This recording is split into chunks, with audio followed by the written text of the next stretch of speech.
The gunshot that tore through Noah Reed's side on that Tuesday afternoon wasn't meant for him. It was meant for a 6-year-old girl he'd never met. In 3 seconds, a widowed single father became a hero, a CEO's carefully controlled world shattered, and 2 broken families began their journey toward becoming whole again. This is the story of how one split-second decision in a neighborhood park changed 4 lives forever. I'm sharing this story from Denver, Colorado. Let me know in the comments where you're watching from. I'd love to see how far this story reaches. The September sun hung low over Riverside Park, painting long shadows across the worn grass where Noah Reed sat on a weathered bench, his work boots still dusty from the construction site he'd just left. His eyes tracked his 7-year-old son Max as the boy dribbled a soccer ball between orange cones, his tongue poking out in concentration, the same expression Sarah used to make when she was focused on something important. God, Sarah. Even after 18 months, the ghost of her still caught him off guard in these quiet moments. The way Max tilted his head when he laughed, the determined set of his jaw when he missed a goal, all of it was Sarah living on in their son. "Dad, watch this," Max called out, setting up for what he dramatically dubbed his super strike. Noah forced a smile, pushing down the familiar ache. "Show me what you've got, buddy." The ball sailed wide, bouncing off the chain-link fence with a metallic rattle. Max's shoulders slumped for a moment before he jogged after it, already plotting his next attempt. That resilience that was all Noah. At least he'd given the kid something useful. The park was unusually quiet for a Tuesday afternoon. Most families wouldn't arrive until after 5 when the heat broke and the after-school programs let out. Noah preferred these stolen hours, just him and Max, no sympathetic looks from other parents who knew their story, no well-meaning attempts to set him up with someone's sister or cousin. Just a father and son finding their rhythm in a world that had tilted off its axis. He pulled out his phone, checking the time. 4:17. They had another 20 minutes before he needed to start dinner. Another notification from the construction company: overtime available this weekend. He'd take it, of course. He always did. The Bills didn't care that he was tired, that Max barely saw him some weeks.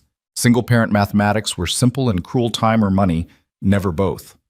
A flash of movement caught his eye. A little girl in a purple dress running toward the playground, her dark hair streaming behind her like a banner.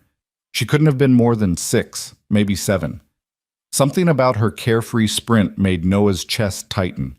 Sarah would have loved to see Max with a little sister, had talked about it endlessly during those last months before the cancer took her voice, then her strength, then everything else. The girl climbed the playground's rope ladder with surprising agility, her laughter carrying across the park like wind chimes. Noah noticed she was alone, unusual for a child that young. He scanned the park, looking for a parent, a nanny, anyone. There, a woman in a charcoal business suit sitting on a bench near the playground, her attention buried in her phone, fingers flying across the screen. Even from 50 yards away, Noah could see the tension in her shoulders, the way she held herself like a compressed spring. "Dad, I'm thirsty." Max had materialized at his elbow, face flushed from exertion. Noah handed him the water bottle from their bag. "Small sips, remember, don't want you getting a cramp." Max gulped eagerly, water dribbling down his chin. "Can we stay a little longer? Please." 10 more minutes, Noah conceded, ruffling his son's sweaty hair. "Then we need to—" The scream that split the air wasn't a child's playful shriek. It was raw terror, primal and wrong. Noah's head snapped toward the playground. The woman in the suit had leaped to her feet, her phone tumbling forgotten to the ground. But she was 40 yards away, and the man who had emerged from behind the playground equipment was already moving toward the little girl in purple. Time dilated, each second stretching like taffy. The man wore a gray hoodie despite the heat his face obscured. His right hand emerged from his pocket, and even from this distance, Noah recognized the dull metal gleam of a handgun. The little girl stood frozen at the top of the slide, her mouth open in a silent scream. Noah didn't think. Thinking would have killed her. His body moved before his mind could catalog all the reasons this was insane. He had Max to think about. He was unarmed. He was just a construction worker, not a hero. But his legs were already pumping, covering ground with the same desperate speed he'd once used to race through hospital corridors, trying to reach Sarah's room before number focus. The distance collapsed. 30 yards, 20. The gunman was shouting something, his words lost in the roar of blood in Noah's ears. The woman in the suit was running too, but she was in heels, stumbling too far away. 10 yards. The gun swung toward the little girl. 5 yards. Noah could see the man's finger tightening on the trigger. 0. He wrapped his arms around the child, spinning his body to shield her as the world exploded in sound and pain. The bullet hit him just below his ribs on the left side, a sledgehammer blow that drove the air from his lungs. His momentum carried them both off the playground platform. He tried to control their fall, taking the impact on his back, while keeping the girl protected against his chest. They hit the wood chips hard. The pain from the gunshot wound went supernova, radiating through his entire body like liquid fire. The little girl was sobbing against his chest, her small fingers clutching his shirt. He could feel something warm and wet spreading across his side. "It's okay," he heard himself gasping. "You're okay! I've got you!" Footsteps pounded around them, running, shouting chaos. Someone was screaming for police for an ambulance. The gunman's footsteps were retreating fast, getting fainter. Noah tried to lift his head to see where Max was, but the world tilted sickeningly. "Don't leave me!" The little girl's voice was muffled against his chest. "Please don't leave me!" Small hands pressed against his face, and Noah forced his eyes to focus. The girl's face was inches from his, her dark eyes wide with terror. She couldn't have been more than 6, with delicate features and a small scar on her chin. Tears had carved clean tracks through the dirt on her cheeks. "I'm not going anywhere," Noah lied, tasting copper in his mouth. "What's your name, sweetheart?" "Grace," she whispered. "My name is Grace." "That's a beautiful name." The edges of his vision were going gray. "I'm Noah. Can you do something for me, Grace?" She nodded frantically. "Can you press really hard right here?" He guided her small hands to the wound on his side, trying not to cry out at the pressure. "Like you're giving me the world's strongest hug, okay?" "Grace." The woman in the suit crashed to her knees beside them, her hands hovering uncertainly over her daughter. Up close, Noah could see she was younger than he'd first thought, maybe mid-30s with sharp cheekbones and eyes the same dark brown as Grace's. Her composure had shattered completely, replaced by raw maternal terror. "Oh God, baby, are you hurt? Are you—" "He saved me, Mama." Grace said, her hand still pressed against Noah's wound. "The bad man was going to hurt me, and he saved me." The woman's eyes locked onto Noah's, and in them he saw a complexity of emotions that defied description. Gratitude, horror, desperation, something else he couldn't name. "The ambulance is coming," she said, her voice steadier than her shaking hands. "Just hold on, please, just hold on." "My son," Noah managed. "Max, 7 years old, blue shirt. I'll find him. I'll take care of him." She was already looking around, spotting Max standing 20 feet away with a woman who had her arm around his shoulders. "The lady in the red shirt has him. He's safe." Relief flooded through Noah, followed immediately by a wave of dizziness. The gray at the edges of his vision was spreading darkness, creeping in like tide water. "Stay with me," the woman commanded, her hand covering his where it pressed against the wound. "You don't get to save my daughter and then die on us. That's not how this works." "Mama's right," Grace said solemnly, her small face fierce with determination. "You have to stay. You're my hero." Noah wanted to laugh at the absurdity of being lectured by a 6-year-old, but he couldn't seem to get enough air. Sirens were wailing somewhere close, getting louder. His vision tunneled down to Grace's face, her small hand still pressed against his side with all her might. "You're doing great, Grace," he whispered. "So brave." "Like you," she whispered back. The world fragmented into snapshots, paramedics swarming around them. Grace being pulled gently away. Her mother's voice sharp and commanding as she rattled off medical information. How did she know his blood type? Then Noah realized she was talking about Grace, checking her daughter for injuries, even as the paramedics worked on him. Someone was sliding a board under him, strapping him down. An oxygen mask covered his face. Through the crowd of medical personnel, he caught a glimpse of Max, his son's face white with terror. "Max!" He tried to call out, but the mask muffled his voice.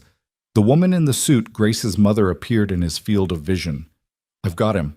I'll bring him to the hospital. I'll take care of everything." Her hand briefly squeezed his. I promise. The ambulance doors were closing. The last thing Noah saw was Grace's face pressed against the window of her mother's car, her small hand raised in what might have been a wave or a promise. Then the darkness claimed him. Noah surfaced from unconsciousness like a deep-sea diver rising through layers of pressure. First came the pain, a dull, insistent throb in his left side that pulsed with his heartbeat. Then the sounds, the steady beep of monitors, the distant murmur of voices, the whisper of ventilation systems. Finally, the antiseptic smell that could only mean one thing: hospital. He'd spent enough time in hospitals with Sarah to recognize the particular quality of light that filtered through industrial blinds the way it painted everything in shades of beige and gray. But this was different. He was the patient now, not the helpless observer. His throat felt like sandpaper. When he tried to speak, only a croak emerged. Easy. A nurse appeared in his peripheral vision, a middle-aged woman with kind eyes and competent hands. "You're at Denver Medical. You've been out for about 6 hours. The surgery went well." Surgery. Right. He'd been shot. The memories rushed back the park, the gunman, Grace's terrified face. "The girl," he managed. "Is she? She's perfectly fine, thanks to you." The nurse adjusted his IV with practiced efficiency. "Been asking about you every 10 minutes, according to her mother. Speaking of which, you have quite the crowd in the waiting room. Your son is here with, well, I'm not entirely sure who she is, but she's been handling things like a general marshalling troops." That had to be Grace's mother. True to her word, she'd taken care of Max. Noah felt something in his chest unclench slightly. "Can I see my son?" "Let me check with the doctor, but I think we can arrange a short visit. You're lucky, Mr. Reed. The bullet missed everything vital. You'll be sore for a while, but you're going to make a full recovery." Lucky. Noah wanted to laugh. He'd been shot protecting a stranger's child, leaving his own son to watch his father bleed out in a park. Sarah would have had words about his definition of luck. 20 minutes later, after the doctor had checked him over and pronounced him stable enough for visitors, the door opened. Max burst through like a small hurricane, then stopped abruptly 3 feet from the bed, uncertainty replacing momentum. "It's okay, buddy," Noah said, his voice stronger now. "Come here." Max approached slowly, his eyes taking in the bandages, the IV, the monitors. "Does it hurt?" "Some. But I'm okay. I promise." "You saved that girl." It wasn't a question. Max's voice held a mixture of awe and something else, fear maybe, or anger. "Yeah. Mom would have done the same thing." Max climbed carefully onto the chair beside the bed, pulling his knees to his chest. "That's what Mrs. Cole said. That Mom would have been proud." Mrs. Cole. So that was her name. As if summoned by the mention, there was a knock at the door. The woman from the park entered, but this was a different version of her. Gone was the power suit, replaced by jeans and a simple white blouse. Her hair, which had been pulled back in a severe bun, now fell in waves past her shoulders. She looked younger, softer, but her eyes remained sharp, assessing. Grace peeked out from behind her mother's legs, then ran to Noah's bedside before anyone could stop her. "You're awake." She beamed at him, then immediately looked concerned. "Does it hurt terribly?" "Not terribly," Noah assured her. "How are you doing, brave girl?" "I'm not the brave one," Grace said matter-of-factly. "You're the one who got shot." "Grace," her mother said gently, "remember what we talked about, gentle voices in the hospital?" "Sorry, Mama." Grace's voice dropped to an exaggerated whisper. "Thank you for saving me, Mr. Noah." "You're welcome, Grace." Mrs. Cole moved closer, and Noah could see the exhaustion written in the lines around her eyes, the way her hands trembled slightly before she clasped them together. "I'm Alexandra Cole," she said formally, then seemed to catch herself. "Alex, She stopped, took a breath. "I don't know how to thank you. What you did, anyone would have—" "No." Her voice was sharp, cutting through his deflection. "They wouldn't have. 20 people in that park, and you were the only one who moved. You didn't know us. You had your own child to think about. And you still—" Her composure cracked slightly. "You saved my daughter's life." Noah didn't know what to say to that. The truth was, he hadn't thought about it at all. There had been a child in danger, and his body had moved, It was that simple and that complicated. The police caught him. Alex continued, her voice steadier now, returning to facts. Marcus Hoffman, my ex-husband's brother. He's had mental health issues for years, but we never thought... She stopped again, glancing at the children. That's a conversation for later. Ex-husband's brother. Noah filed that information away, noting the way Alex's jaw tightened when she mentioned it. Right now, Alex continued, I need you to know that all of your medical expenses will be covered. Everything. And I've arranged for a private room as soon as one becomes available. That's not necessary. It is. Her tone brooked no argument. I've also spoken with your employer. You'll receive full pay during your recovery, no questions asked. Noah blinked. How did you... I have resources, Mr. Reed, and when someone saves my daughter's life, I use them. She paused, seeming to realize how that sounded. I'm sorry. I don't mean to steamroll you. It's just, this is what I do. I fix things, I solve problems. And right now, making sure you and your son are taken care of is the only thing keeping me from completely falling apart. The vulnerability in that admission caught Noah off guard. Behind the composed exterior, Alexandra Cole was barely holding it together. Mom doesn't cry, Grace announced, but her eyes were all red in the car. Grace. Alex's cheeks flushed. It's true. And you said the F word twice. Max giggled, the first genuine laugh Noah had heard from him since he'd woken up. The sound loosened something in Noah's chest. Okay, that's enough sharing for now, Alex said, but there was warmth in her voice. We should let Mr. Reed rest. Can we come back tomorrow? Grace asked. I made you a card. Well, I started one, but I need more crayons. The good ones, not the broken ones from the hospital waiting room. You're welcome any time, Noah said, meaning it.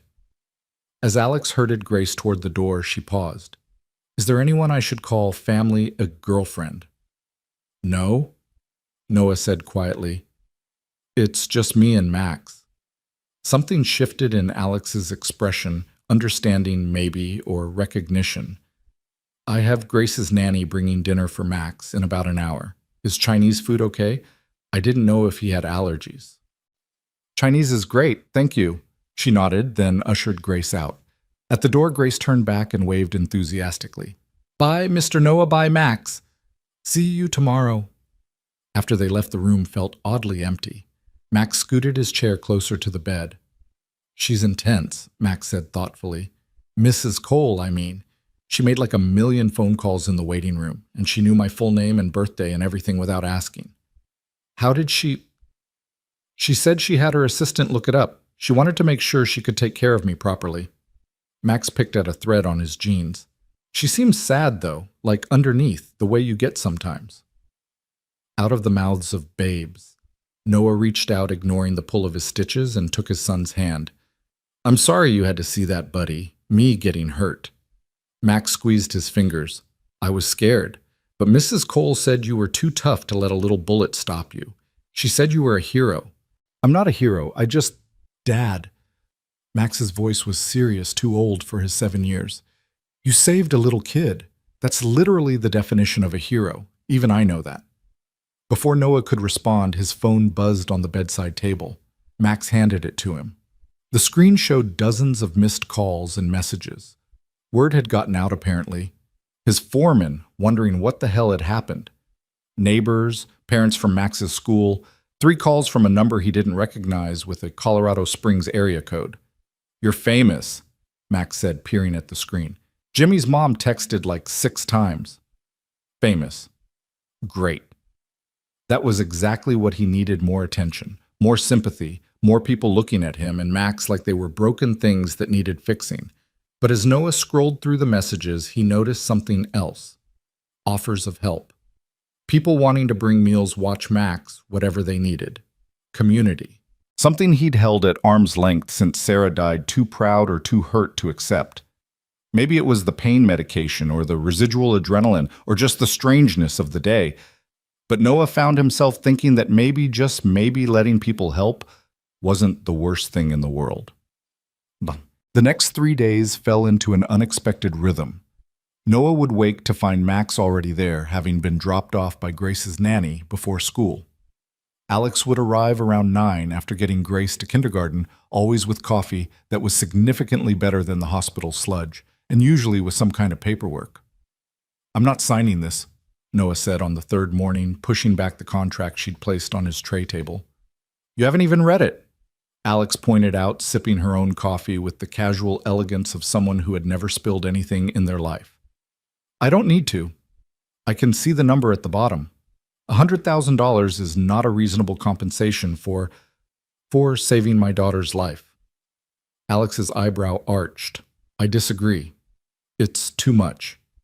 It's not enough, but my lawyer said anything more would look suspicious to the IRS. Noah stared at her. "You're serious?" "I'm always serious about money, Mr. Reed. It's one of my character flaws, according to my ex-husband, among many others." There it was again, that flash of vulnerability quickly covered by dry humor. Noah was starting to recognize the pattern. Alexandra Cole was a fortress of competence, with hairline cracks she constantly worked to seal. "I can't accept this." "Then donate it to charity. Set up a college fund for Max. Paper your walls with it. I don't care what you do with it, but I need you to take it." "Why?" Alex set down her coffee and really looked at him. In the morning light from the window, he could see the exhaustion she was hiding beneath carefully applied makeup. "Because for the rest of my life, every birthday, Grace has every graduation, every wedding, every moment I get to watch her grow up, I'll owe to you. And I cannot live with that debt without doing anything to balance the scales, even though I know it never really will be balanced." The raw honesty in her voice made Noah's chest tight in a way that had nothing to do with his healing wound. "It wasn't about money," he said quietly. "It wasn't about reward or recognition or anything like that. She was a scared little kid and I could help, that's all." "I know." Alex's voice was equally quiet. "That's what makes it worse. You didn't know she was my daughter. You didn't know I had the means to reward you. You just acted because that's who you are. Do you have any idea how rare that is?" Before Noah could answer, the door burst open. Grace ran in, followed by Max, both of them giggling about something. "Mr. Noah, look." Grace thrust a piece of paper at him. It was a drawing of what appeared to be him in a cape standing in front of a playground. "I made you a superhero picture, that's you, and that's me, and that's the bad guy running away because he's scared of you." "It's awesome," Noah said, meaning it. "Thank you, Grace." "I helped with the cape," Max added proudly, "because all superheroes need capes." "No capes," Grace said dramatically. "Haven't you seen The Incredibles? Capes are dangerous?" As the kids devolved into a heated debate about superhero costume safety. Alex moved closer to Noah's bed. "There's something else," she said quietly. "The man who shot at Grace Marcus, he's been denied bail, but there will be a trial. You'll need to testify." Noah nodded. He'd expected as much. "I'll make sure you have the best legal support," Alex continued, "and protection if needed. Marcus has issues. His family is complicated. Your ex-husband's family." "Yes," the word came out clipped. "Richard and I have been divorced for 2 years, but his family still blames me for it, for taking Grace away from them. Marcus in particular never accepted the divorce. He has a history of mental illness, stopped taking his medication about 6 months ago. We had a restraining order, but restraining orders don't stop bullets." "No, they don't." Alex wrapped her arms around herself, a gesture that made her look suddenly fragile. "I should have been watching more carefully. I knew he'd been escalating. There had been letters, threats. I hired security for the house for Grace's school, but I thought a public park in the middle of the day would be safe." "You couldn't have known." "Couldn't I? I'm supposed to protect her. That's my job. And I failed." "You didn't fail. You can't control everything." Alex laughed, but there was no humor in it. "That's what my therapist says. I'm not very good at believing it." Noah understood that feeling intimately. The crushing weight of responsibility, the constant second-guessing, the what-ifs that haunted 3 a.m. thoughts. He'd felt it every day since Sarah's diagnosis, wondering if he'd pushed hard enough for second opinions, if he'd researched enough treatments, if he'd failed her by not being able to save her. "Grace is safe," he said firmly. "That's what matters. Thanks to you. Thanks to both of us. You raised a smart kid who knew to scream for help. You were there watching her. The system worked." Alex studied him for a long moment. You're very kind, Mr. Reed. Noah, please. We've bled together more or less. I think that puts us on a first-name basis. That earned him a small, genuine smile. Noah, then. Mom, can Grace come to our house sometime? Max interrupted. I want to show her my Lego city. Can I? Mama, please? Grace bounced on her toes. Alex glanced at Noah, who shrugged. Fine by me. We'll see, Alex said in that universal parent tone that meant probably, but I need to think about it first. A knock at the door interrupted whatever Grace was about to say. A man in a suit entered expensive suit. Noah noted the kind that cost more than he made in a month. Alexandra, we need to discuss the Marshall contract. The man stopped, taking in the scene. I apologize. I didn't realize you were still here. David, this is Noah Reed, Alex said, her tone shifting to something more professional. Noah David Chen, my CFO. David's eyes widened slightly. The man from the news. You saved Grace. The news. Noah groaned internally. He'd managed to avoid most of the coverage, but Max had mentioned something about a story on Channel 9. David, we can discuss the Marshall contract this afternoon, Alex said firmly. I'll be in the office by 2. Of course, David nodded to Noah. It's an honor to meet you, Mr. Reed. What you did was extraordinary. After David left, Alex checked her phone and sighed. I have to go. Board meeting in an hour. On a Saturday? Emergency session. The Marshall contract David mentioned, it's a potential acquisition, $300 million. She said it casually like it was grocery money. Noah tried not to let his shock show. He knew Alex was wealthy, the designer clothes and easy authority had made that clear, but $300 million was a different level entirely. What exactly does your company do? Tech development, mostly AI and machine learning applications for healthcare. Alex gathered her things, then paused. Actually, that gives me an idea. Do you have any experience with facilities management? I've been in construction for 15 years. Why? We're expanding our Denver campus. I need someone to oversee the construction and then transition to managing building operations, someone I can trust. She pulled out a business card, writing something on the back. Think about it. The salary would be, competitive. Before Noah could respond, she was ushering the kids toward the door, promising Grace they could come back tomorrow. Noah looked at the card. Alexandra Cole, CEO, Cole Technologies. On the back, she'd written a number that made his head spin. It was more than double what he made now, with benefits that probably included actual health care instead of the bare minimum plan he currently had. He set the card aside. He couldn't think about that now. Taking charity was one thing, but taking a job he hadn't earned. That was something else entirely. The afternoon stretched quiet after the morning's chaos. Max had been picked up by Grace's nanny for a play date, something that would have seemed impossibly surreal a week ago. Noah dozed fitfully, his dreams a mixture of memory and medication. Sarah in a hospital bed. Grace's terrified face, the sound of the gunshot echoing endlessly. He woke to find someone new in his room. An elderly woman with silver hair pulled back in an elegant bun, wearing a cardigan that probably cost more than his monthly rent. She was sitting in the visitor's chair, hands folded over a designer purse, watching him with sharp blue eyes. Mr. Reed, I'm Eleanor Cole, Alexandra's mother. Noah struggled to sit up straighter, wincing at the pull of his stitches. Mrs. Cole? Eleanor, please. I apologize for the ambush, but I wanted to meet you without the circus that seems to follow my daughter everywhere she goes. There was something in her tone, not quite criticism, but a gentle exasperation that spoke of long familiarity with Alex's intensity. She means well, Noah said, feeling oddly compelled to defend Alex. Eleanor's smile was knowing. She does. She also has a tendency to overwhelm people with her good intentions. I wanted to make sure you weren't feeling railroaded. I appreciate the concern, but I'm fine. A week ago you were a single father working construction, minding your own business. Now you're a hero in the news. My daughter is trying to reorganize your entire life, and you're lying in a hospital bed with a hole in your side. That's quite a lot to process. Noah couldn't argue with that. Eleanor leaned forward slightly. May I ask you a personal question? Sure. Your wife, how long has she been gone? The question caught him off guard. 18 months. Cancer. I'm sorry, that must have been devastating for you and your son.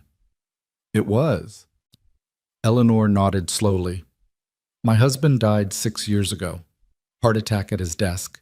He was like Alexandra, working constantly, trying to control everything, including his own mortality. She inherited that from him along with the company. She built the company herself, didn't she? She built it into what it is now. Richard, her ex-husband, he never understood that. He wanted a trophy wife who would host dinner parties and serve on charity boards. Alexandra wanted to change the world. Eleanor's expression softened. The divorce was ugly. Richard's family has money, old San Francisco banking money, and they used every connection they had to try to take Grace away from her.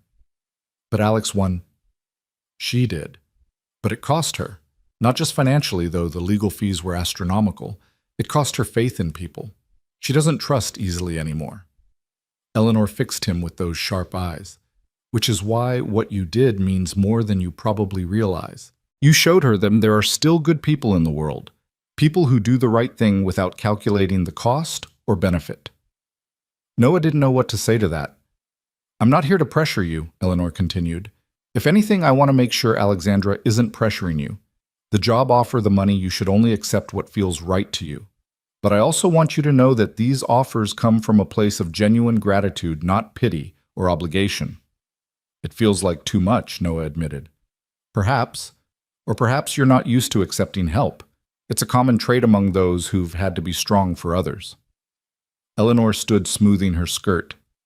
Your son is a delightful boy, by the way. He and Grace have become quite inseparable these past few days. Max doesn't make friends easily, neither do I, honestly. Neither does Alexandra. Perhaps that's something you all have in common. Eleanor moved toward the door, then paused. Read Noah. Let me leave you with one thought. Sometimes life takes everything from us, and we learn to live with less. We become experts at survival. But when life offers us something back, we often don't know how to accept it. We've forgotten that we deserve good things too. After she left, Noah lay staring at the ceiling, thinking about her words. He'd become so accustomed to struggling, to doing everything alone, that the idea of accepting help felt foreign, almost threatening. But what if Eleanor was right? What if he was so focused on surviving that he'd forgotten what it felt like to actually live? Molkin.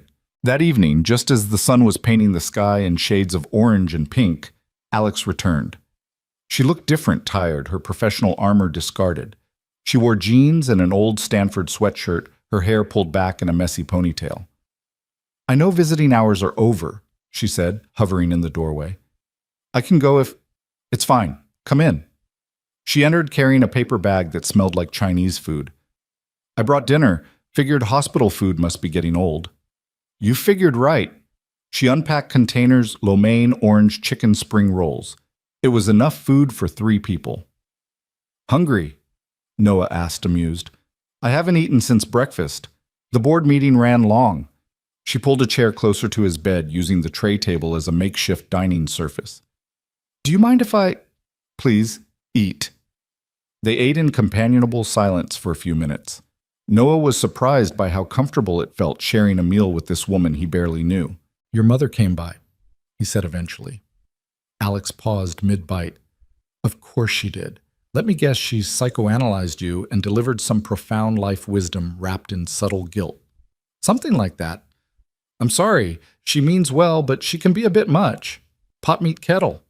Alex looked startled, then laughed a real laugh. Not the controlled professional chuckle he'd heard before.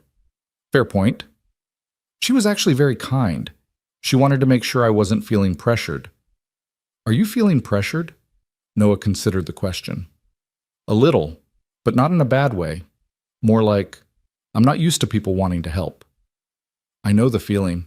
Alex picked at her food. After my divorce, I was so determined to do everything myself, prove I didn't need anyone. It took me a year to realize I was just making everything harder for myself and Grace.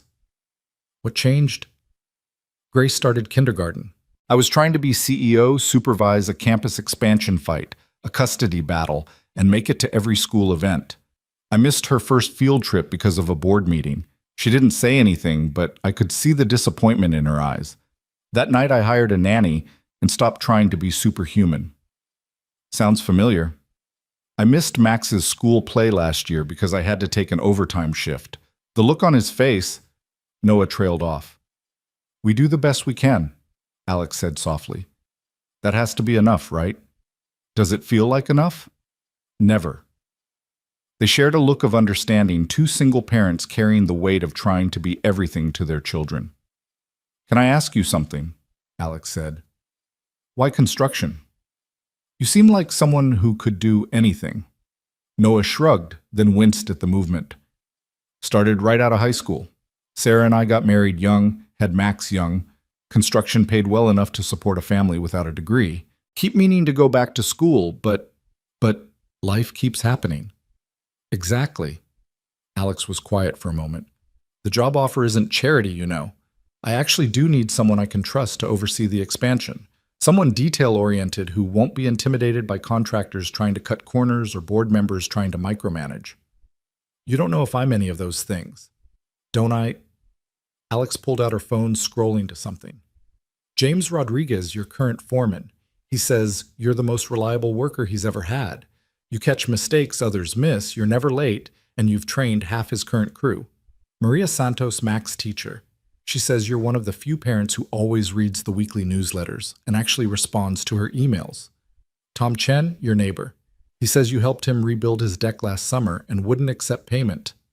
Noah stared at her. You had me investigated. I had my assistant make some calls. There's a difference. Is there? Alex had the grace to look slightly embarrassed. I'm thorough. It's another character flaw. How many character flaws are you claiming to have? According to my ex-husband, too many to count. According to my therapist, just enough to make me interesting. Despite himself, Noah laughed. You're not what I expected. What did you expect? I don't know. Someone colder, I guess? More corporate. I can be that person. I have to be most of the time. But it's exhausting. Alex gathered up the empty containers, avoiding his eyes. It's nice to not have to be her for a while. There was something vulnerable in that admission, something that made Noah's chest tight in a way that had nothing to do with his injury. For what it's worth it, he said, I like this version better. Alex smiled, soft, genuine, transformative. For a moment, she wasn't a CEO or a worried mother or a woman carrying too many responsibilities. She was just Alex sharing Chinese food in a hospital room as the day faded into evening. I should go, she said finally. Let you rest. But Noah, think about the job offer, please. Not because you saved Grace, but because I think you'd be good at it. And because I think maybe you deserve something good to happen for once. After she left, Noah lay in the growing darkness thinking about deserving good things, about accepting help, about the way Alex's smile had transformed her face. He thought about Max and Grace becoming friends, about the possibility of a job that would mean regular hours and health insurance, and maybe even time to coach Max's soccer team. He thought about Sarah, what she would say if she were here. She'd probably laugh at him for overthinking it. Stop being so proud, she'd say. Let people help you. Let yourself be happy. The moon was rising outside his window, full and bright. Somewhere in the city, Max was probably getting ready for bed at his own house, hopefully tired from playing with Grace. Somewhere else, Alex was probably still working, trying to control all the variables in her life, except the ones that really mattered. Noah reached for the business card on his bedside table, running his finger over the embossed letters of her name. Alexandra Cole. Alex. Such a small difference, but it felt significant. The CEO was Alexandra. The woman who brought him Chinese food and laughed at his jokes was Alex. He made his decision then in the moonlit quiet of his hospital room. He would take the job. Not because he'd saved Grace, not out of gratitude or obligation, but because maybe, just maybe, it was time to stop simply surviving and start living again.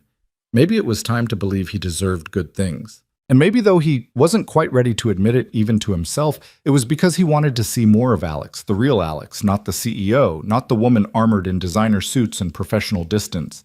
The woman who ate Chinese food with her fingers and worried about being a good enough mother and smiled like sunrise when she let her guard down.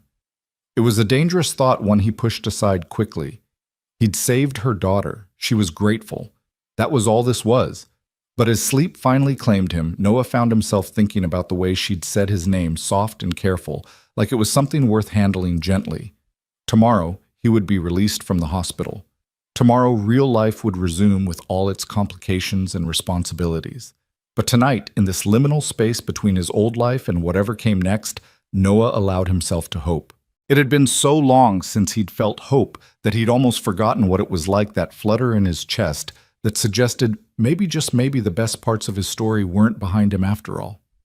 The moonlight painted silver squares on the hospital floor, and somewhere in the distance, a siren wailed another emergency, another life changing in an instant. But for now, in this moment, Noah Reed closed his eyes and let himself believe in the possibility of good things coming.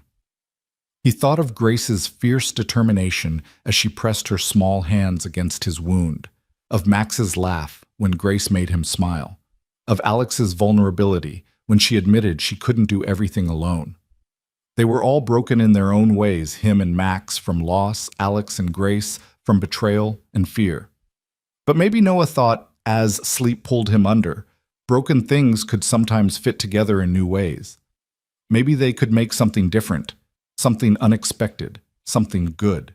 The last conscious thought he had was of Sarah, and for the first time in 18 months it didn't hurt. He could almost hear her voice warm with approval. "It's about time, Noah. It's about time."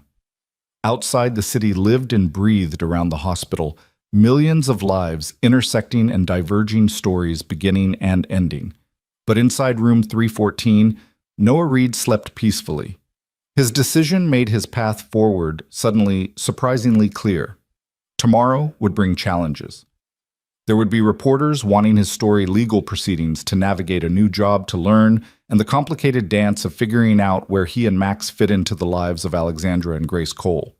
But tonight, there was just the quiet certainty that he'd made the right choice, not just in that split second in the park when he'd chosen to save a little girl, but in this moment choosing to accept help, to embrace change, to open himself to the possibility that life after loss could still hold joy.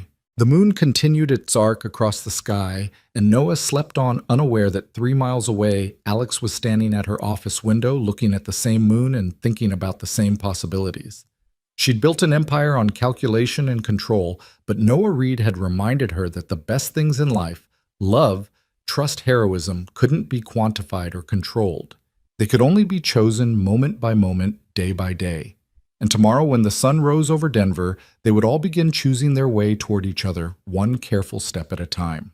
The morning Noah was discharged from the hospital arrived with unseasonable rain, the kind that turned Denver's streets into rivers and made everything smell like wet concrete and possibility. Max stood by the window of room 314, his nose pressed against the glass, watching the drops race each other down the pane, while Noah slowly pulled on the clothes Alex had sent over, jeans that actually fit, and a soft Henley that didn't aggravate his bandages. "She got your size exactly right," Max observed, turning from the window. "That's kind of creepy." "Or thorough," Noah countered, though he privately agreed it was a bit unsettling how accurately Alex had guessed not just his clothing size, but his preference for broken-in denim and shirts without logos. The door opened, and Alex herself entered, shaking raindrops from her umbrella. She wore what Noah was beginning to recognize as her casual uniform designer jeans, a cashmere sweater, and an expression that suggested she'd already solved 3 problems before breakfast. "Ready?" she asked, then noticed Max's backpack. "Oh, good, you remembered your homework. Grace is convinced you promised to help her with her reading." "She's already better at reading than half my class," Max said, but he was smiling. As they made their way through the hospital discharge process, Noah noticed how Alex managed everything with quiet efficiency. Paperwork appeared and disappeared. Wheelchair protocols were somehow waived. And before he quite understood how it happened, they were in the back of a black SUV with leather seats that probably cost more than his truck. "This isn't the way to my apartment," Noah said, as they turned onto a tree-lined street he didn't recognize. "No, it's the way to mine," Alex said, not looking up from her phone. "You're staying in our guest house while you recover. It's already been arranged." "Alex, the doctor said you need someone to monitor your wound for signs of infection. You can't lift anything over 10 pounds for 2 weeks, and you live in a third-floor walk-up with no elevator. She finally looked at him. Unless you have a better solution. He didn't, and they both knew it. What he had was a stubborn pride that had kept him going for 18 months and was now running headfirst into Alex's immovable will. The Cole estate. Because that's what it was, an estate took Noah's breath away. Not ostentatious, but elegant in that understated way that whispered rather than shouted its wealth. The main house was all clean lines and vast windows set back from the street behind gates that opened smoothly as they approached. The guest house, visible beyond a pool that gleamed like a sapphire despite the rain, was bigger than his apartment. "This is too much," Noah said. "This is practical," Alex countered. "Grace has been having nightmares. Having you close by helps her feel safe. Are you really going to argue with a 6-year-old's mental health?" It was masterfully played, and Noah had to admire the strategy, even as he recognized the manipulation. Grace must have been watching for them, because she burst out of the main house before the car fully stopped flying across the wet driveway in rainbow rain boots and a unicorn raincoat. "Mr. Noah Max, you're here. I made cookies, but Mama says we can't eat them until after lunch. But maybe just one wouldn't hurt, right?" Her enthusiasm was infectious. Max was already out of the car, the two of them racing toward the house with the abandon of children who hadn't yet learned to be careful with friendship. "He hasn't been this happy in months," Noah said quietly. "Neither has she," Alex replied. "Marcus, my ex-brother-in-law, his actions took something from her. Some essential trust that the world was safe. Seeing you recover having Max as a friend, it's giving that back to her." They made their way to the guest house slowly, Noah trying not to lean too obviously on the railing of the pathway. The space was gorgeous, all warm woods and soft grays, with a kitchen that opened onto a living area and floor-to-ceiling windows that looked out onto the pool. "The bedroom's through there," Alex said, gesturing. "I had some of your things brought over from your apartment. Nothing personal, just clothes and necessities. Max's room is upstairs if he wants to stay some nights, though I imagine he and Grace will be back and forth constantly." Noah sank onto the couch, exhaustion hitting him suddenly. The simple act of leaving the hospital had drained him more than he wanted to admit. Alex disappeared into the kitchen, returning with a glass of water and a pill bottle. "Antibiotics. Every 6 hours. And before you argue, taking care of yourself isn't weakness, it's wisdom." "You sound like Sarah," Noah said without thinking, then froze. But Alex just smiled softly. "She sounds like she was a smart woman." "She was." Noah took the pills, washing them down. "She would have liked you. You're both forces of nature disguised as normal people." "I'm hardly normal," Alex said, sitting in the chair across from him. "Normal people don't have panic rooms and security details and ex-in-laws who try to kidnap their children." The weight of what had almost happened, settled between them. Noah could see it in the tightness around Alex's eyes, the way her fingers worried at the edge of her sweater. "He won't hurt her again," Noah said firmly. "No," Alex agreed. "He won't, because he's going away for a very long time and because I'm never letting my guard down again." "That's no way to live." "It's the only way I know how to live now." She stood abruptly. "I need to get to the office. There's food in the fridge, the Wi-Fi password is on the counter, and my cell is programmed into the house phone.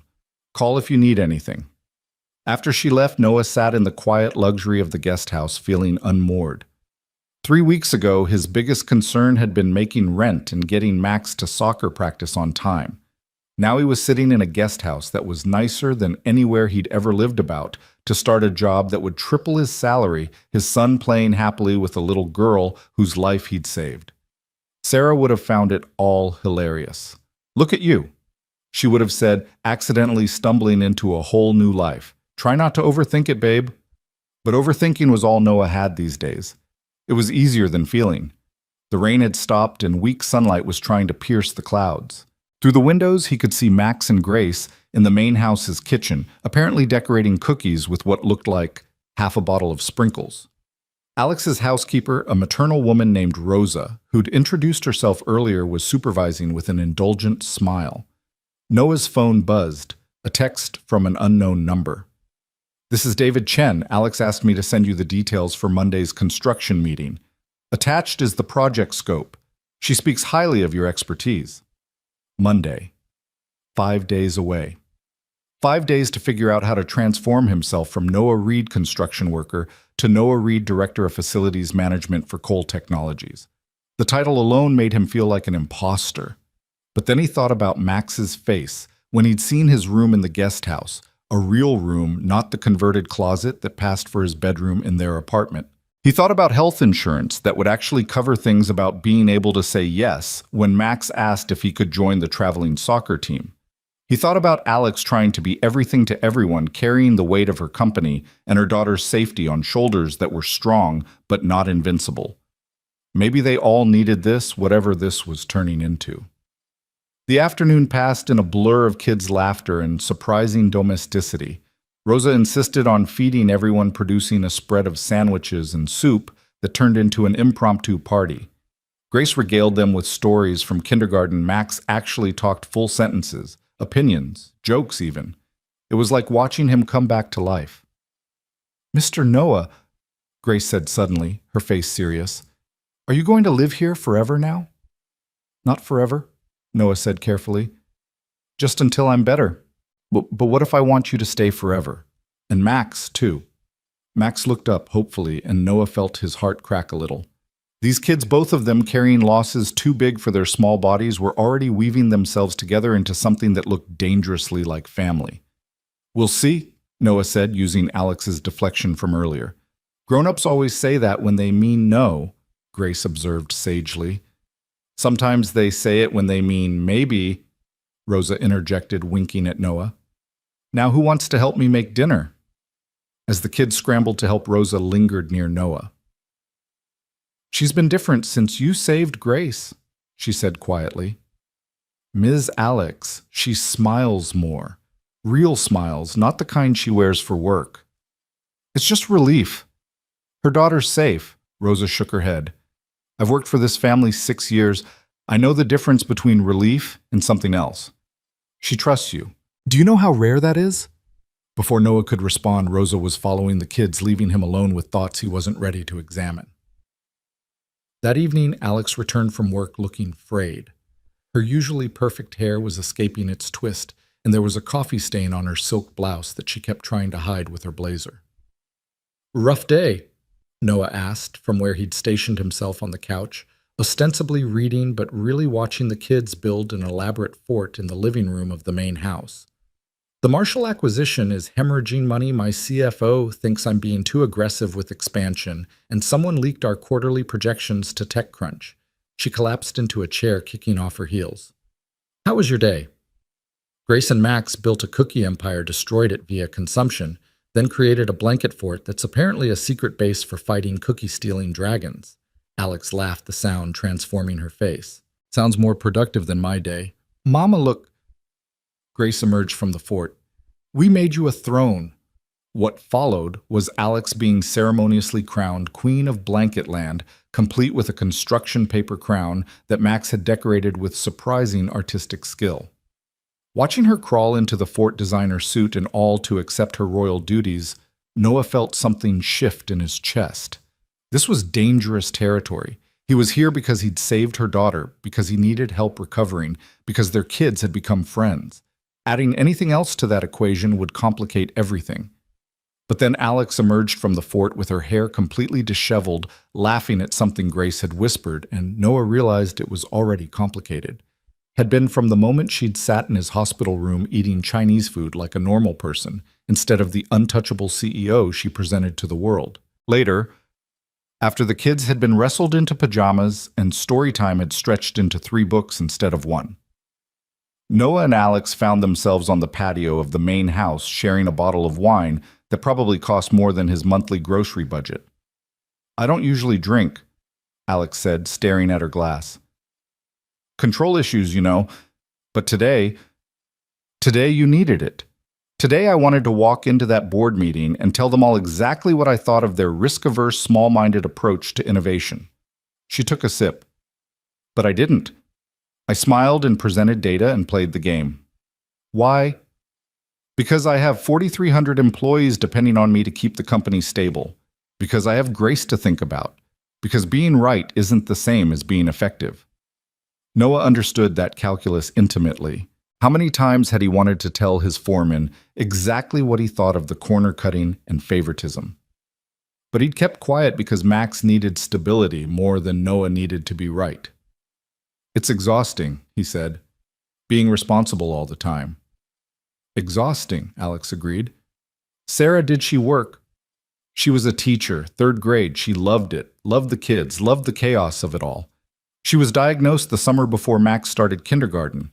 She tried to keep working, but Noah trailed off, lost in the memory of Sarah trying to hide her exhaustion, pretending the chemo wasn't destroying her from the inside out. How long was she sick? 14 months from diagnosis to, he couldn't say it even now. The doctors gave her 6 months initially. She fought for every extra day. For you and Max? Yeah. Noah stared at his wine. Sometimes I wonder if I should have let her go sooner, if holding on so tight was selfish. Alex's hand covered his on the table. It wasn't selfish. It was love. They sat in silence, her hand warm on his, the night air cool around them. Somewhere in the distance, a siren wailed, but here in this bubble of safety and wealth, it felt like another world. I should go, Noah said, finally not moving. You should rest. Alex agreed, not pulling her hand away. It was Grace's scream that shattered the moment. Both parents were moving before conscious thought Noah, ignoring the sharp pull of his stitches as he followed Alex's sprint into the house. They found Grace sitting up in bed, tears streaming down her face, Max already there, trying to comfort her. The bad man was back, she sobbed. He was trying to take me again. Alex gathered her daughter close, rocking her gently. It was just a dream, baby. You're safe. The bad man is in jail. But what if he gets out? What if he comes back? He won't, Noah said firmly, sitting on the edge of the bed. You know why? Grace shook her head. Because you've got a whole team protecting you now. Your mom, Rosa, Max, me. We're like the Avengers, but better because we're real. Really? Grace's voice was small. Really? And you know what else? You're brave. Braver than you know. You did exactly what you were supposed to do that day you called for help. That takes courage. Grace looked at him with those dark eyes, so like her mother's. Were you scared? Terrified, Noah admitted. But being brave doesn't mean not being scared. It means doing what's right even when you are scared. Like when I had to get shots at the doctor. Exactly like that. Grace considered this, then held out her arms to Noah. He hugged her carefully, mindful of his injury, feeling her small body relax against him. Will you stay until I fall asleep? She asked. Noah looked at Alex, who nodded. We'll both stay, Alex said. They ended up in an awkward configuration. Alex on one side of Grace's bed, Noah on the other. Max curled up at the foot like a loyal puppy. Grace held both their hands, her grip surprisingly strong for such a small child. Tell me a story, she demanded. A happy one. Noah looked at Alex, who shrugged. You're the one who promised we're the Avengers. So Noah found himself spinning a tale about Princess Grace and her loyal knight Max, protecting their kingdom from dragons who turned out to just be lonely and needed friends. Alex added details of the dragons loved cookies, they were afraid of the dark too, they just wanted to be understood. By the time the story wound down, both kids were asleep. Noah and Alex extracted themselves carefully, ending up in the hallway outside Grace's room. Thank you, Alex whispered. She hasn't let anyone but me comfort her since it happened. She's processing. It'll take time. You're good with her, with kids in general. I had a good teacher, Noah said, thinking of Sarah and all her patience, her endless well of love for children, even ones that weren't hers. They stood there in the dimly lit hallway, neither moving to leave. Alex had taken her hair down at some point, and it fell in waves past her shoulders. There was a vulnerability to her in this moment, stripped of her professional armor. I should let you rest, she said finally. Probably.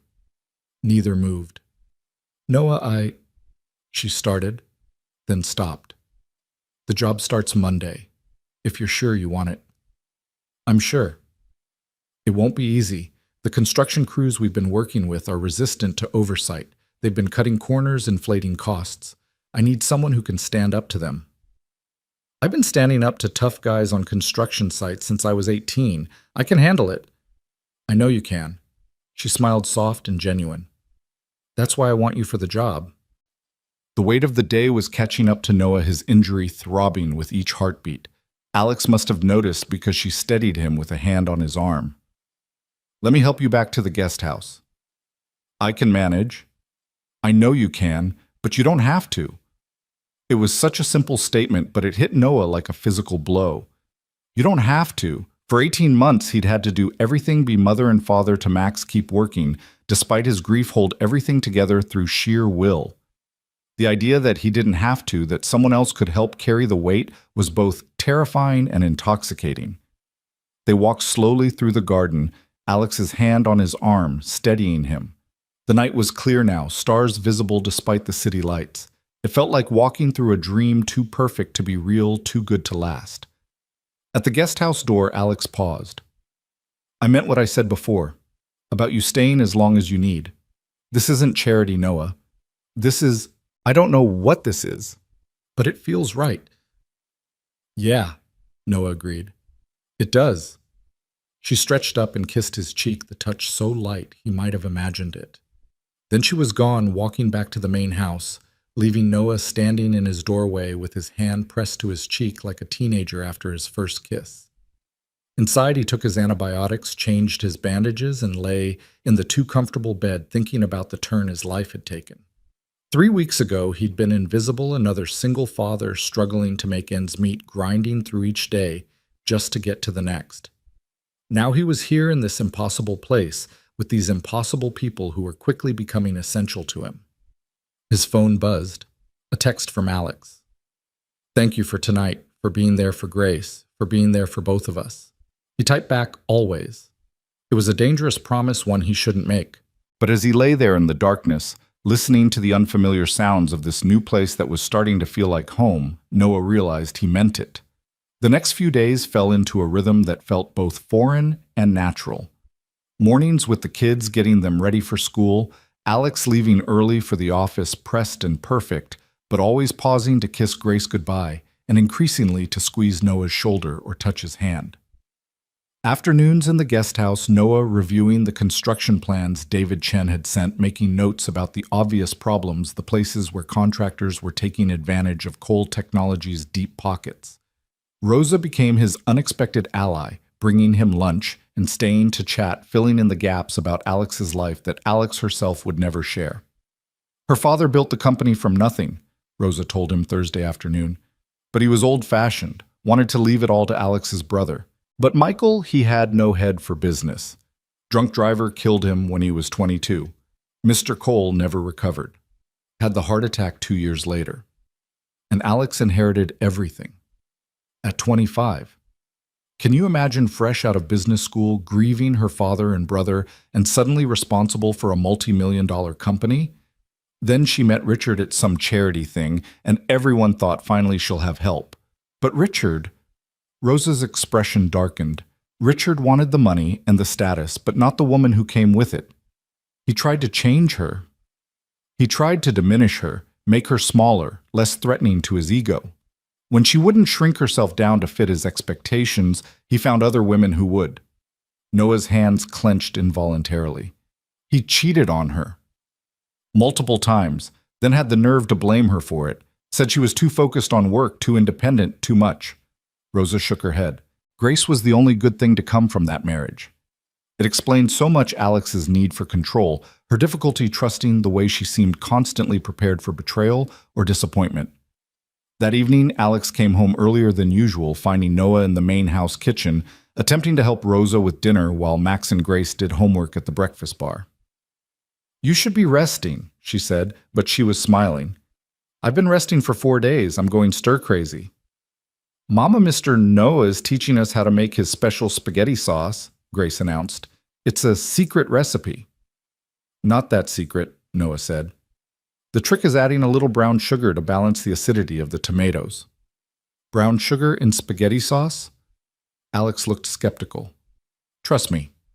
She held his gaze for a moment, something passing between them. Okay. It was such a small word, but Noah heard the weight of it. Alex Cole didn't trust easily, but she was trusting him with her daughter, with her company, with this fragile thing building between them. Dinner was chaotic and perfect. Grace got sauce on her nose. Max actually laughed at Alex's terrible jokes, and Rosa pretended not to notice when she served dessert that there was something different about the way Alex and Noah looked at each other. "Tell us about when you and Dad met," Max said suddenly, then looked stricken. "I mean, if you want to, you don't have to." Noah's throat tightened. Max rarely asked about Sarah anymore, as if talking about her might hurt too much. "We met in high school," Noah said carefully. She was new, just moved from California. Walked into chemistry class like she owned the place, sat right in front of me and turned around and said, "You look smart. Want to be lab partners?" "What did you say?" Grace asked, enthralled. "Nothing. I just nodded like an idiot. Couldn't believe the prettiest girl in school wanted to be my partner." "Was she really the prettiest?" Max asked. "To me, she was. Still is." Noah caught Alex watching him with an expression he couldn't read. She had this laugh that could light up a room, and she was terrible at chemistry but brilliant at everything else. I helped her pass science. She helped me pass at being brave enough to ask her out. "How did you ask her?" Grace wanted to know. Noah smiled at the memory. "I wrote it in the steam on her car window after practice one day. Prom, with a little heart. She said it was the corniest thing she'd ever seen. Then she said yes." "That's romantic," Grace sighed. "That's vandalism," Alex said, but she was smiling. After dinner, the kids disappeared to play video games, and Rosa shooed Noah and Alex out of the kitchen, insisting on handling the dishes alone. They ended up on the patio again, the evening tradition that had developed without either of them acknowledging it. "Max doesn't usually talk about his mom," Noah said. "Grace doesn't usually let people close enough to need to talk about anything." Alex pulled her knees up to her chest, making herself smaller in the chair. "She's been different since you came. More open. More like she was before. Before the divorce. Before Richard showed his true colors. She was 3 when she saw him with another woman. At a restaurant where I was supposed to meet them. She didn't understand what was happening, but she knew something was wrong. Kids always know." "I'm sorry." "Don't be. It led us here, didn't it?" She looked at him, then really looked at him. "I've been thinking about what my mother said to you, about deserving good things." "Yeah.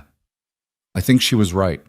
We've both been in survival mode for so long we've forgotten what it feels like to actually live, to want things beyond just getting through the day." "What do you want?" Noah asked, his voice low. Alex was quiet for so long he thought she wouldn't answer. Then, "I want to not be afraid all the time. I want Grace to sleep through the night without nightmares. I want to trust someone besides my mother and Rosa." She paused. "I want to know what it feels like to be chosen for who I am, not what I can provide." The vulnerability in her voice made Noah's chest ache. He understood that want, that need to be seen as a person rather than a role provider, protector parent. "You know what I want," he said. "I want Max to remember how to be a kid. I want to watch him grow up without constantly worrying about money. I want to stop feeling guilty for still being here when Sarah isn't." He took a breath. "I want to stop being afraid that letting someone new in means letting her go." They sat with those truths between them, heavy and real. Inside, they could hear the kids laughing at something on the TV, Rosa singing along to the radio in the kitchen. It was domestic and messy and imperfect and somehow exactly right. "Monday's going to change things," Alex said finally. "Yeah. You'll be my employee. There will be boundaries, professional ones." "I know." "Do you? Because I'm not sure I do. I've never—" She trailed off, then started again. "I've never mixed personal and professional like this. It's dangerous." "Probably." "You're not making this easier," she said, but there was warmth in her voice. "Did you want easy?" "No," she admitted. "Easy would be simple. This is complicated." Noah thought about reaching for her hand, but didn't. Monday was coming, and with it, a new dynamic. He needed this job, needed the stability it would provide for Max. But he was also increasingly aware that he needed something else, something that had nothing to do with money or security, and everything to do with the way Alex looked in the moonlight, vulnerable and strong in equal measure. "We should review the construction plans," Alex said, clearly retreating to safer ground. "There are things you need to know about the contractors, about the politics involved." So they spent the next hour going over blueprints and budgets, Alex explaining the web of relationships and rivalries that Noah would have to navigate. She was brilliant, like this strategic and insightful, seeing 3 moves ahead like a chess master. Thompson Construction has the primary contract, but they've been subcontracting to Martinez without proper oversight. Martinez is good, but expensive, and I suspect Thompson is pocketing the difference. Classic scheme. I've seen it a dozen times. You need someone on site daily, someone who knows construction and isn't intimidated by the crews. That's why I need you. The way she said it, looking directly at him, made it sound like she needed him for more than just the job. But before Noah could respond, Max appeared in the doorway. Dad, I don't feel good. Noah was up immediately, pressing his hand to Max's forehead. Warm, but not alarming. Probably just too much dessert, Rosa said, appearing with Grace in tow. Grace had the same problem last week when she discovered the candy stash I thought I'd hidden. Rosa, Grace protested. That was supposed to be a secret. Despite feeling unwell, Max smiled at Grace's outrage.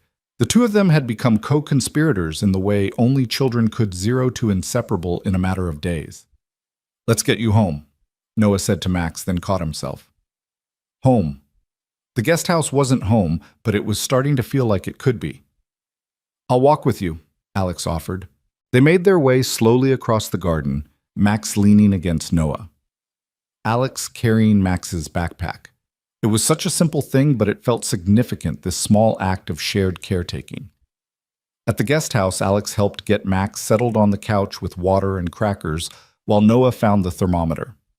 Normal temperature, just an upset stomach, as Rosa had predicted. I should go, Alex said softly, not to wake Max, who was already drowsing. Early meeting tomorrow. Alex, Noah called as she reached the door. Thank you for all of this, for giving us a chance. She turned back, silhouetted in the doorway. I think we're giving each other a chance. After she left, Noah sat watching Max sleep, thinking about chances and choices. In 3 days, he would walk into Cole Technologies as Director of Facilities Management. It was a ridiculous title for someone who'd been swinging hammers and reading blueprints for 15 years, but Alex believed he could do it. More importantly, he was starting to believe it himself. His phone buzzed, a text from an unknown number.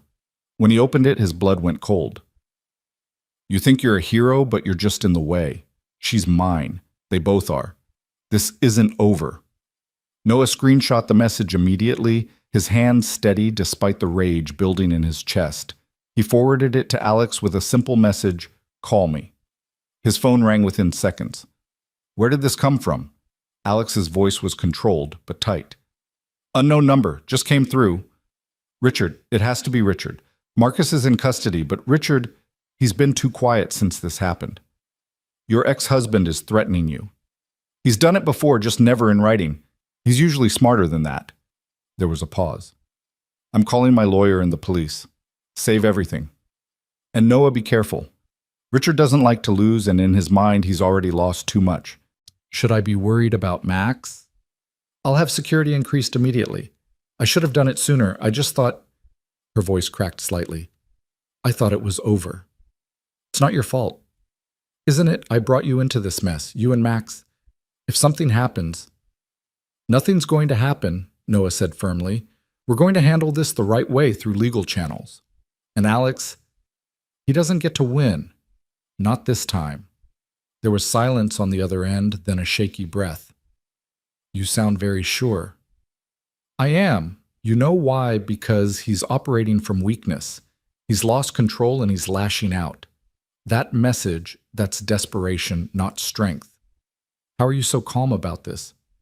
Noah looked at Max sleeping peacefully, despite his upset stomach, unaware of the storm brewing around them. Because I've already lost everything once. It taught me what's worth fighting for, and what's just noise. This is noise. What matters is keeping our kids safe and not letting fear control us. Our kids, Alex repeated softly. You said our kids. Noah realized what he'd said, but didn't take it back. Yeah, I did. Another pause, then Alex's voice stronger now. Security will be there within the hour. Don't answer the door for anyone else. And Noah, thank you for being calm, for being here, for everything. After they hung up, Noah checked all the locks, pulled the curtains, and settled in to wait. The security arrived exactly when Alex said they would, two professionals who introduced themselves as Tom and Marcus, explaining they would be stationed outside for the night. Noah didn't sleep. He sat in the living room watching the shadows move across the walls, thinking about Richard Cole and what kind of man would threaten his ex-wife and child. He thought about Marcus Hoffman sitting in a jail cell because his loyalty to his brother had twisted into something dangerous. He thought about the complexity of families, how love could become possession, how protection could become control. Mostly, though, he thought about Alex and Grace Max and himself and how they were becoming something together, not quite a family yet, but something that threatened people like Richard who needed to own rather than love. The sun was just beginning to lighten the sky when his phone buzzed again. Alex. Police have Richard for questioning. His lawyer is already there, but the text came from a phone registered to him. Stay inside today. I'm working from home. Noah smiled despite everything. Alex Cole, CEO of a multi-million-dollar company, was working from home to make sure they were safe. It was protective and probably excessive and exactly what Sarah would have done. Max stirred on the couch where he'd migrated during the night, not wanting to be alone in his room. Dad, is everything okay? Everything's fine, buddy. Just watching the sunrise. Can we have pancakes? Sure, but you're helping. As they moved into the kitchen, Noah caught sight of Tom through the window, alert and watchful. The world had become more dangerous overnight, but also somehow more precious. They had something worth protecting now, something worth fighting for. And Noah would be damned if he'd let anyone take it away. The smell of pancakes filled the guesthouse kitchen as Noah flipped another golden disc onto the growing stack. Max sat at the counter, meticulously arranging blueberries into a smiley face on his plate, seemingly unbothered by the security presence outside or the tension that had permeated the night. Children had a remarkable ability to normalize chaos, Noah thought, watching his son carefully pour syrup into perfect squares on his pancake grid. Can Grace come over? Max asked through a mouthful of breakfast. We were going to work on our science project. Let me check with her mom. Noah reached for his phone just as a knock came at the door. Through the window, he could see Alex and Grace, the little girl, bouncing impatiently while her mother spoke with Tom, the security guard. Grace burst through the door the moment Noah opened it, already chattering about their project involving volcanoes and lots of explosion stuff, while Alex followed more slowly carrying a laptop bag and looking like she'd had about as much sleep as Noah. Coffee, Noah offered, already moving toward the machine. Please, strong enough to wake the dead. She settled at the counter, pulling out her laptop while the kids disappeared upstairs to Max's room. Richard's lawyer got him released an hour ago, claims the phone was stolen, that someone is setting him up. Do you believe that? Not for a second, but Richard's smart. He knows how to play the system, how to create reasonable doubt. She accepted the coffee, gratefully wrapping her hands around the mug. My lawyer thinks we need more evidence. The text alone isn't enough for a restraining order, not with his connections. Noah felt the familiar burn of frustration that came with systemic injustice. Money and influence creating shields that ordinary people could never afford. But before he could voice his anger, Alex's phone rang. Chen, what is it? Her face paled as she listened. How much? A pause. And the security footage. Another pause. I'll be there in 20 minutes. She hung up her hands, trembling slightly. There was a break-in at the Cole Technologies construction site last night. Someone destroyed 3 months of work-damaged equipment worth over $2 million. Richard, the timing is suspicious, but... She shook her head. This is sophisticated, professional. Richard's many things, but he's not one to get his hands dirty. So he hired someone. Probably, but proving it... She stood gathering her things. I need to go assess the damage. Can you... Go. The kids will be fine here. Security's outside, and I'll keep them busy. Alex hesitated, then moved closer, her hand touching his arm. Your official start date isn't until Monday, but you need me there now. I get it. Let me check with Rosa about watching the kids. 20 minutes later, Noah found himself in Alex's SUV heading toward the construction site, while Rosa entertained Max and Grace with cookie making at the main house. His side pulled with every bump in the road, a reminder that he was only a week out from being shot. But the adrenaline of the situation overrode the pain. The damage was worse than Alex had described. The new framework for the building's east wing had been systematically destroyed, cut through with what looked like industrial saws. Concrete had been poured over exposed electrical systems, rendering thousands of dollars of wire useless. Equipment had been smashed with deliberate precision. This wasn't random vandalism, Noah said, examining the cuts in the steel beams. This is someone who knew exactly where to hit to cause maximum damage with minimum time on site. David Chen stood nearby, speaking rapidly into his phone, while Alex surveyed the destruction with the contained fury of someone calculating revenge in spreadsheet columns. Mr. Reed, a familiar voice made Noah turn. James Thompson, owner of Thompson Construction, approached with a smile that didn't reach his eyes. "Heard you were joining the coal team. Interesting career move." "James." Noah kept his voice neutral. He'd worked for Thompson 5 years ago, had left when he'd discovered the man was charging clients for materials that never made it to job sites. "Shame about the damage." "Terrible thing. But that's what happens when you don't have proper security. I've been telling Ms. Cole she needs better protection, but..." Thompson shrugged the gesture, somehow making it sound like Alex had brought this on herself. "We had security," Alex said coldly. "They were called away on a false alarm at the main building 20 minutes before the break-in." "Inside information," Noah murmured low enough that only Alex heard. She nodded slightly. "Well, we'll get this cleaned up," Thompson said, already pulling out his phone. "I can have crews here this afternoon. Of course, rush work costs extra, and with the material shortage, that won't be necessary." Alex cut him off. "We'll be conducting a full investigation before any reconstruction begins." Thompson's friendly mask slipped for a moment. "That could set your timeline back months. Then we'll adjust the timeline." Alex's tone could have frozen fire. "Thank you for your concern, Mr. Thompson." After Thompson left, Noah walked Alex through what he'd observed, pointing out the strategic nature of the destruction, the specific tools that would have been needed, the insider knowledge required to disable just the right systems. "This was Thompson," Noah said quietly. "Maybe working with Richard, maybe just taking advantage of the chaos, but this has his fingerprints all over it. Can you prove it?" "Give me access to the security footage, the work logs, and the purchase orders for the last 6 months. I'll find the proof." Alex studied him for a moment. "This is why I need you. You see what others miss." "I see what people like Thompson don't want seen. There's a difference." They spent the next 3 hours documenting everything, Noah taking photos from angles that showed the precision of the destruction, while Alex coordinated with insurance companies and law enforcement. By the time they finished, Noah's side was screaming and Alex looked ready to collapse. "Let's get you home," she said, noticing his barely concealed wince. "I'm fine." "You're not, and pushing yourself won't help anyone." Her tone softened. "Please, let me take care of you for once." The drive back was quiet, both of them processing the morning's events. As they pulled through the gates of the estate, Noah saw 2 unfamiliar cars in the driveway. "My lawyer," Alex explained, tension returning to her shoulders. "And probably Richard's. He likes to ambush me at home, knowing I won't make a scene in front of Grace."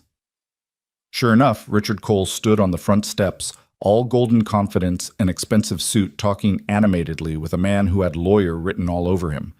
Richard was handsome in that polished way that spoke of good genes and better grooming, the kind of man who'd never had dirt under his fingernails or worry lines that weren't carefully Botoxed away.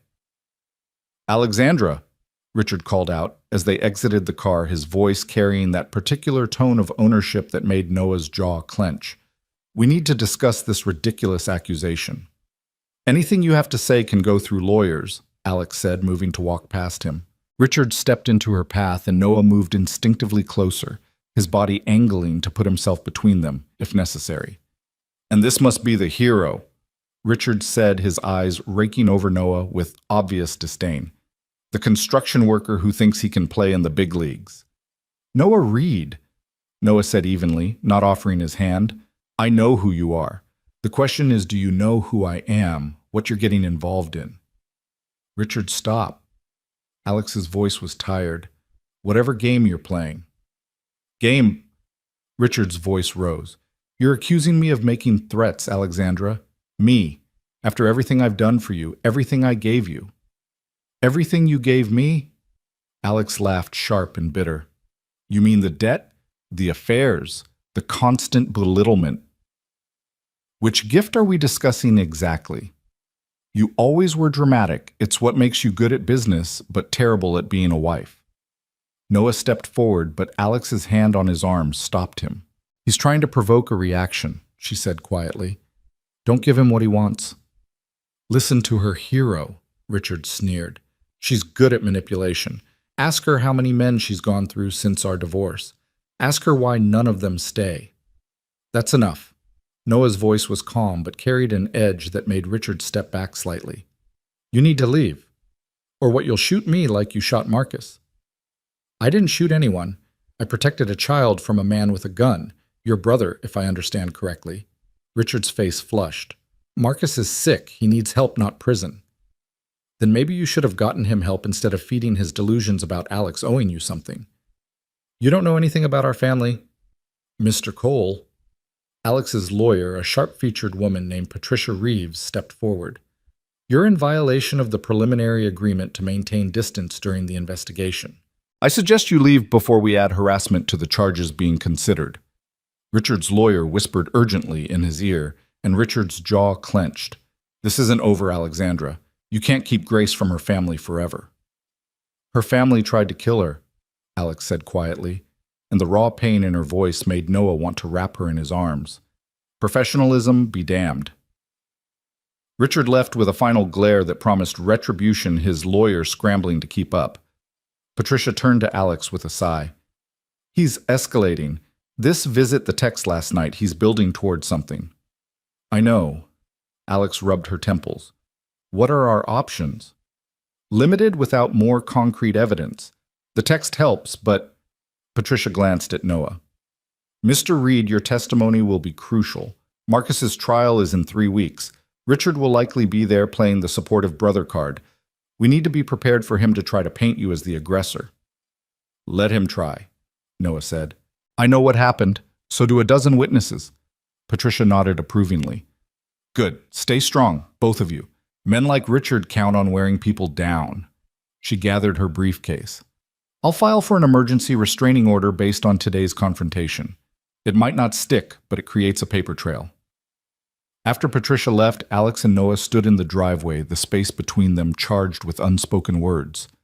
Finally, Alex broke. I'm sorry. You didn't sign up for this. Richard, the drama, the danger. Stop. Noah turned her to face him, his hands gentle on her shoulders. I signed up to protect Grace that day in the park. Everything else, that's just life happening. Messy, complicated life. Your life wasn't this messy before. No, it was just empty. The admission surprised him with its truth. Max and I were existing, not living, going through motions, surviving days. This is living, even the hard parts. Alex's eyes filled with tears. She quickly blinked away. You barely know us. I know enough. I know Grace has your strength and your smile. I know you work yourself to exhaustion trying to be everything to everyone. I know you eat takeout straight from the container when you think no one's watching, and you sing off key in the shower, and you check on Grace 17 times a night because you're terrified something will happen if you're not vigilant enough. How do you? The guest house shares a wall with your bathroom. Thin walls. Your version of Taylor Swift is unique. That startled a laugh out of her, genuine and unguarded. That's mortifying. That's human. You're allowed to be human, Alex. She looked at him for a long moment, something shifting in her expression. Monday seems very far away suddenly. What do you mean? The professional boundaries we talked about. They feel... She struggled for words. Insufficient. Before Noah could respond, the front door burst open and Grace ran out, Max close behind. Mama, Mr. Noah, we made a volcano, and it actually explodes. Rosa helped, but then it got in her hair, and now she looks like a purple monster. The moment shattered, replaced by the chaos of children, and Rosa emerging with indeed purple foam in her usually immaculate hair, laughing despite the mess. But as they all trooped inside to see the science project disaster, Noah caught Alex's hand, squeezing briefly. We'll figure it out, he said quietly. The boundaries, Richard, all of it. She squeezed back. Promise. Promise. The afternoon dissolved into unexpected normalcy. The volcano was cleaned up and successfully redemonstrated with less explosive results.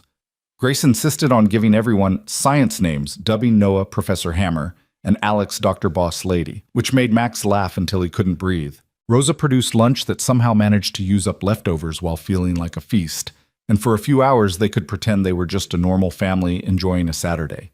But reality crept back as the sun began to set. Alex's phone rang constantly. Board members concerned about the construction damage reporters who'd somehow gotten word of Richard's visit David Chen with updates on insurance claims. Noah watched her juggle it all, conducting business from her kitchen, while helping Grace with a puzzle, never letting either role falter. I need to go to the office, she said finally after a particularly tense call. The board wants an emergency meeting tonight. On a Saturday night, Noah asked. When you're hemorrhaging money, every hour counts. She looked exhausted. Can you? We've got the kids. Go. She kissed Grace goodbye, hesitated, then kissed Max's forehead too. The boy looked startled but pleased. Then she was gone, leaving behind the scent of her perfume and a house that felt suddenly emptier. Is Mama okay? Grace asked, looking up from her puzzle with worried eyes. She's handling business stuff, Noah said carefully. Grown-up problems. Like when Daddy was being mean about money. Noah exchanged glances with Rosa, who shrugged. Kids heard more than adults realized. Something like that, Noah said. But your mom's very smart. She'll figure it out. You'll help her, right? Like you helped me.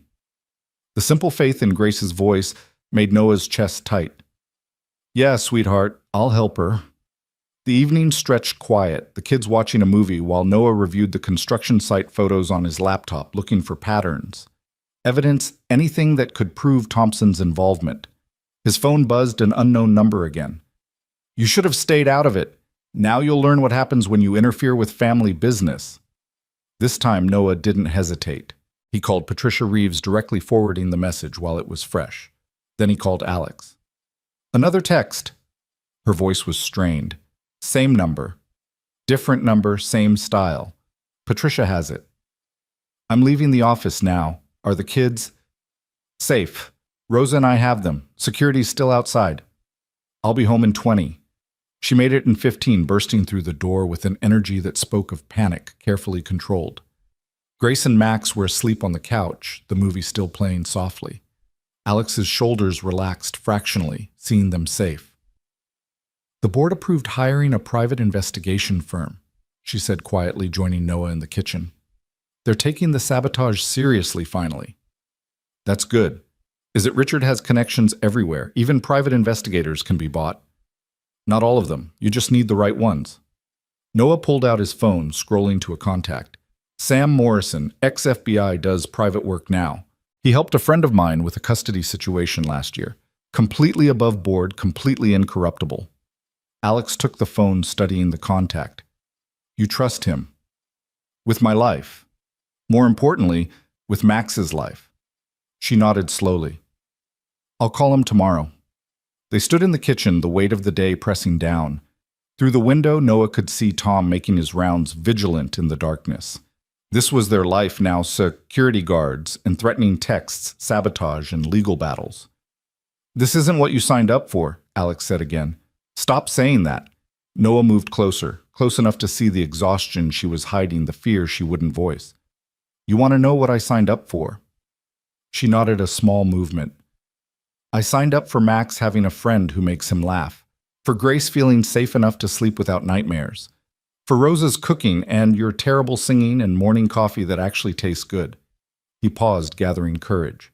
I signed up for you, Alex. Complicated, brilliant, frustrating you. Noah. I know, Monday, professional boundaries. But right now it's still Saturday, and on Saturday, I can say that seeing you try to carry everything alone makes me want to share the weight. That watching you with Grace makes me understand what Sarah meant when she said the right person makes you want to be better. That despite everything, Richard, the danger, the complications, I haven't felt this alive since. Alex kissed him. It wasn't gentle or careful, it was desperate and real, tasting of coffee and exhaustion and need. Noah's hands found her waist, pulling her closer, and for a moment the world narrowed to just this. Alex in his arms, soft and strong and absolutely perfect. She pulled back, first eyes wide. I shouldn't have. Yes, you should have. Noah rested his forehead against hers. We'll figure out Monday when Monday comes. Right now, this is right. Is it I'm your boss in 2 days? Your very complicated, recently divorced boss with a stalker ex-husband and more baggage than an airport. And I'm a widowed construction worker with a 7-year-old son and a bullet wound from saving your daughter. We're both complicated. That earned him a small smile. When you put it like that, a crash from outside shattered the moment. Noah was moving before a thought, pushing Alex behind him as he headed for the door. Through the window, he could see Tom wrestling with someone in dark clothing, both figures struggling on the ground. Call 911, Noah ordered, already reaching for the baseball bat Rosa kept by the door. Noah, your injury. Call 911, lock the door behind me, and don't open it for anyone but me or the police. He was outside before she could protest further. Tom had the intruder pinned, but the man was fighting hard, trying to reach something in his pocket. Noah recognized him, one of Thompson's crew leaders, a mean drunk named Eddie Valdez. Eddie, stop fighting! Noah commanded the bat ready, but hoping not to need it. Eddie's eyes were wild, unfocused. You ruined everything Thompson said you'd stay out of it, but you couldn't leave well enough alone. What did Thompson promise you, Eddie? Money, a promotion. Shut up. Eddie struggled harder, nearly breaking free before Tom got better leverage. He's using you, Eddie. When this goes bad and you think Thompson's going to protect you, you'll take the fall while he walks away clean. Police sirens were approaching, getting louder. Eddie seemed to realize what that meant, his struggles becoming more desperate. I can't go back to prison. I can't. Then tell the truth, Noah said urgently. Tell them Thompson sent you. Tell them about the construction site. Make a deal before Thompson throws you under the bus. Eddie went still, breathing hard. You don't understand. These people, they own everything. Judges, cops, the whole system. Not everything. Not everyone. The police arrived in a blur of lights and shouted commands. Eddie was cuffed and taken away, but not before giving Noah a look that might have been gratitude or might have been defeat. Tom gave his statement, blood dripping from a cut on his cheek that Eddie's fingernails had left. You okay? Noah asked. Been worse. You geet. Noah's side was screaming, his stitches pulling with every breath, but he nodded. Yeah. Alex appeared in the doorway, Grace and Max behind her, both kids wide-eyed and scared. It's okay, Noah said quickly, moving to them despite the pain. Everything's okay. Just someone who made a bad choice. Like Uncle Marcus?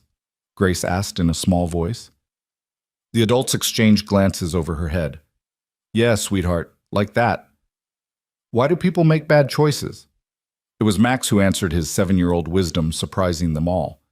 Sometimes people get scared or angry and forget how to make good choices. That's why we have to help each other remember. Grace considered this, then nodded solemnly. We'll help each other. Always, Max agreed. As the police finished their investigation and the kids were settled back in bed with Rosa standing guard, Noah and Alex found themselves alone in the guest house. She insisted on checking his stitches, her fingers gentle as she examined the wound. You pulled 2 of them. You need to see a doctor. Tomorrow. Tonight I just need... He trailed off, not sure what he needed. What? Alex's voice was soft. To know you're all safe. To stop feeling like I'm failing at protecting you the way I failed at protecting Sarah. Alex's hands stilled. Noah, Sarah had cancer. You couldn't protect her from that. Logic and feelings don't always align. No, she agreed. They don't. She finished checking his wound, applying new bandages with practiced efficiency. You didn't fail tonight. You stopped Eddie, got him to question Thompson's hold on him. That's huge. Maybe. Alex curled up beside him on the couch, careful of his injury. Can I tell you something? Always. I haven't felt safe since the divorce. Maybe even before that. Richard made me feel like I was constantly under attack, constantly having to defend my right to exist as I was. But with you, she paused. With you, I remember what safe feels like. Noah pulled her closer, ignoring the protest from his ribs. You are safe. I promise you that.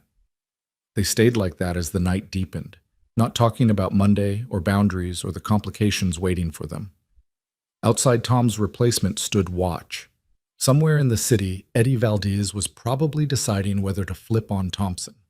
Richard was likely plotting his next move. The threads of danger and opportunity were weaving together in ways they couldn't yet see. But in this moment in the quiet guest house with Alex warm against his side, Noah felt something he hadn't experienced since Sarah's diagnosis, hope that wasn't desperate faith, that wasn't blind. This was real, complicated and messy and dangerous, but real. "Stay," he said quietly, "just to sleep. I need to know you're here." Alex nodded against his shoulder. "Okay." They moved carefully to the bedroom, Noah changing into sleep pants while Alex borrowed one of his t-shirts. It was intimate without being sexual domestic in a way that should have felt strange but didn't. They lay facing each other in the darkness, not touching but close enough to feel each other's warmth. "Tell me something about Sarah," Alex said unexpectedly. "Something that made you fall in love with her." Noah was quiet for a moment, surprised to find the request didn't hurt. "She used to leave notes in my lunch. Every day, even when she was sick. Silly jokes, bad puns, sometimes just 'I love you,' written 17 times. I saved them all." "That's beautiful. Tell me something about before Richard broke your trust." Alex considered. "I used to dance, ballet all through college. I was good, maybe good enough to go professional, but I chose business instead. Richard hated that I'd given up something artistic for something practical, said it proved I had no soul." "Do you still dance?" "Not since Grace was born. Richard said it was undignified for a mother." "Richard's an idiot." That startled a laugh from her. "Yes, he really is." They talked quietly as the night wore on about small things, favorite books and worst jobs, childhood fears and adult dreams. Noah learned that Alex was afraid of spiders, but not boardrooms, that she'd taught herself coding at 12 just to prove she could, that her favorite sound was Grace laughing. Alex learned that Noah had wanted to be an architect before life intervened, that he built elaborate Lego cities with Max every Sunday, that he still set 2 coffee cups out every morning before remembering. "We're going to be okay," Alex said, finally, sleep making her voice soft. "All of us. We're going to be okay." Noah reached across the space between them, finding her hand. "Yeah, we are." As sleep finally claimed them, Noah thought about the strange paths that led people to each other. A month ago, he'd been anonymous, just another face in the crowd. Now he was here in this space between one life and another with this remarkable woman who was rebuilding herself even as she helped him rebuild. Monday would come with its complications. There would be investigations and trials, professional boundaries to navigate, and children's hearts to protect. Richard wouldn't give up easily, and Thompson would fight dirty to protect his interests. But tonight, with Alex's hand in his, and their children safe in the house next door, Noah allowed himself to believe in the possibility of happy endings that came after devastating middles. Sarah would have wanted this for him, he realized. Not a replacement for what they'd had, but something new, something different, something that honored the past while embracing the future. The last thing he heard before sleep took him was Alex's breathing steady and trusting beside him, and he thought that maybe, just maybe, saving Grace that day in the park hadn't just been about protecting one little girl. Maybe it had been about saving all of them. Sunday morning arrived with Grace's small hand patting Noah's face, her whispered, "Mr. Noah, are you awake?" piercing through the fog of sleep.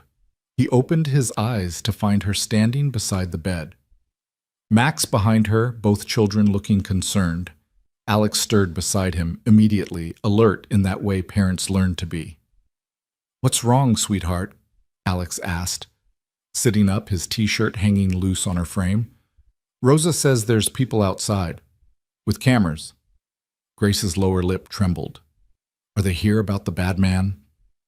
Noah was already moving, pulling on a shirt while Alex went to the window. Her soft curse told him everything he needed to know. The media had found them. "How many?" he asked, joining her at the window.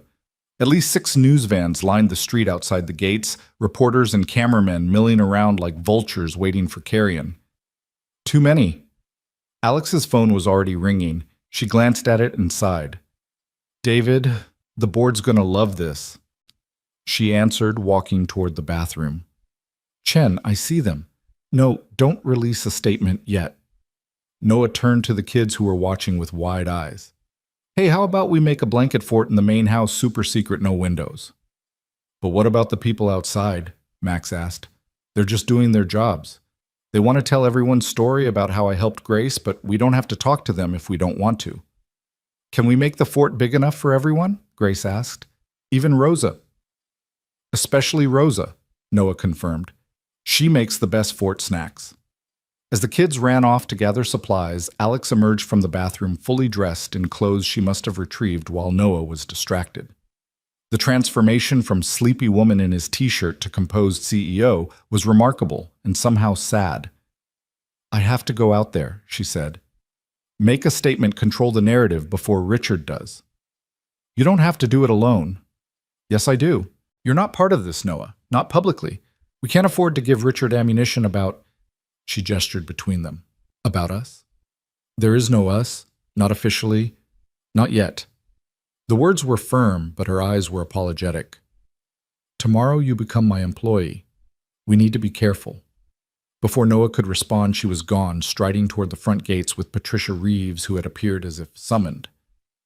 Through the window, Noah watched Alex face the cameras, poised and professional, giving nothing away, as reporters shouted questions about Marcus, about Richard, about the hero who'd saved her daughter. She's protecting you, Rosa said, appearing at his elbow. And herself. But mostly you and Max. I don't need protecting. Don't you? Those vultures would eat you alive, twist your story, dig into your past. Sarah's death, everything. Miss Alex knows how they work. She's been dealing with them since her father died. Noah watched Alex field questions with practiced ease, deflecting the invasive ones, providing just enough information to satisfy without revealing anything substantial. She was magnificent and distant, a different person from the woman who'd slept beside him holding his hand.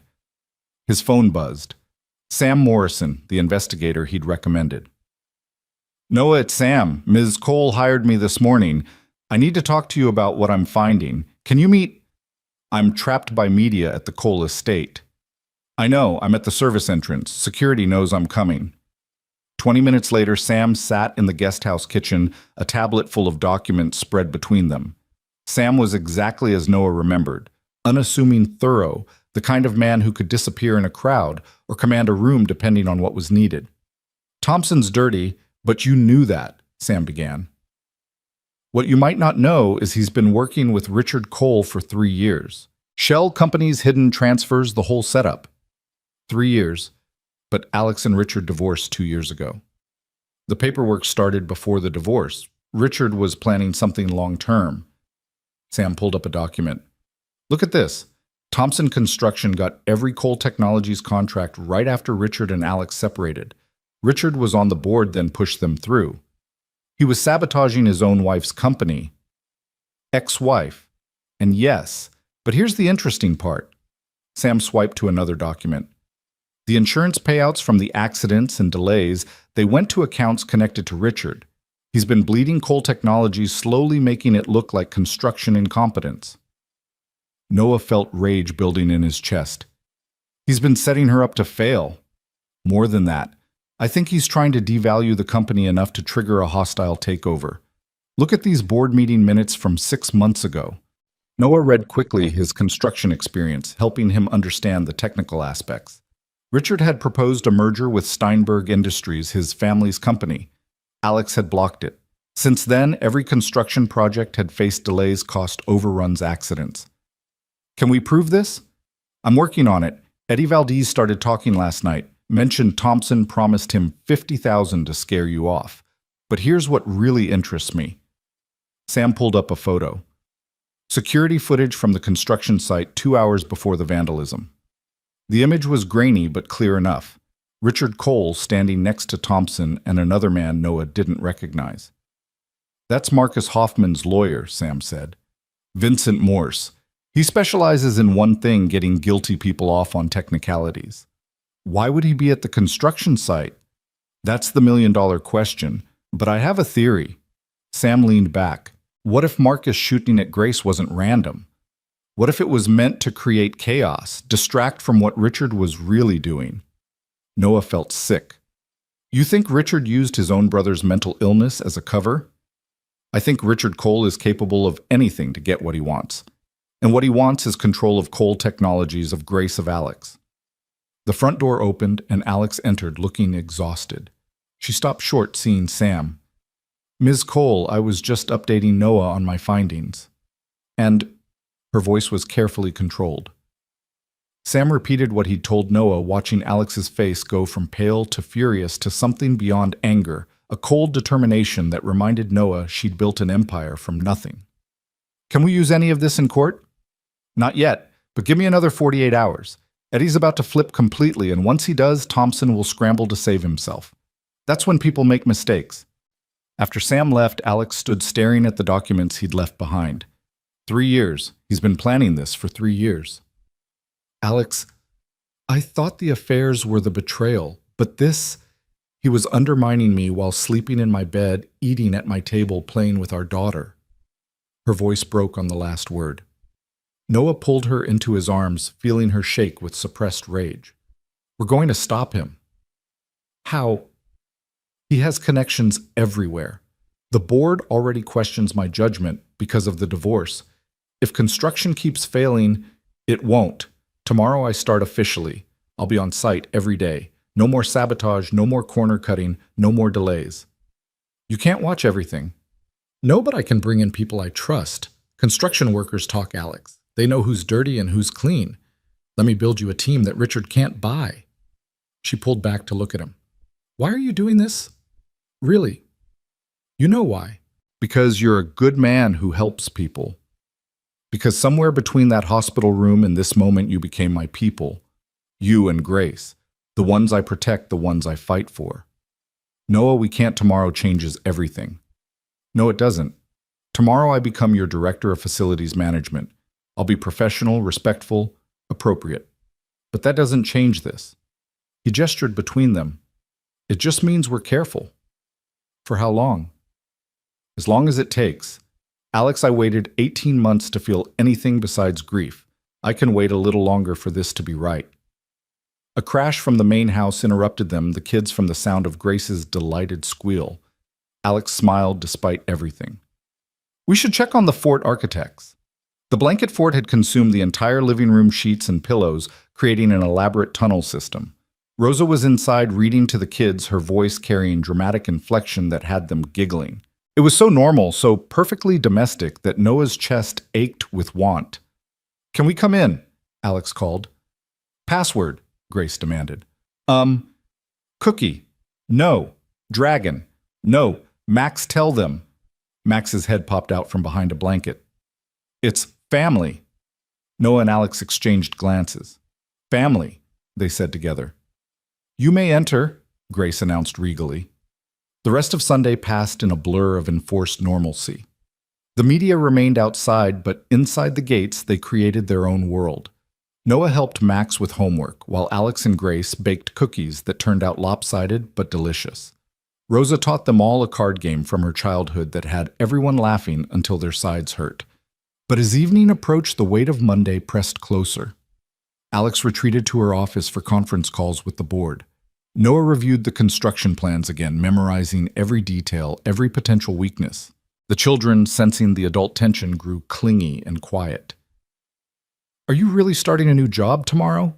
Max asked as Noah tucked him in. I am. Same company as Alex, helping build new buildings. Will we still live here? For now. Is that okay? Max nodded. I like it here. I like having Grace as a friend, and Rosa makes better pancakes than you. Thanks a lot, Noah said, but he was smiling. Dad, do you like Alex like her? Noah considered lying, but Max deserved better. Yeah, buddy, I do. Mom would be okay with it, Max said quietly. She told me before she died that you'd be sad for a while, but then you'd be happy again. She made me promise to help you be happy. Noah's throat closed. She did. She said love doesn't run out, that there's always more if you're brave enough to find it. Your mom was pretty smart. Yeah. Max yawned. Alex is smart too. Different smart, but still smart. After Max fell asleep, Noah found Alex on the patio, a glass of wine untouched beside her. She was staring at her laptop, fingers hovering over the keyboard. Resignation letter, he asked, trying for light.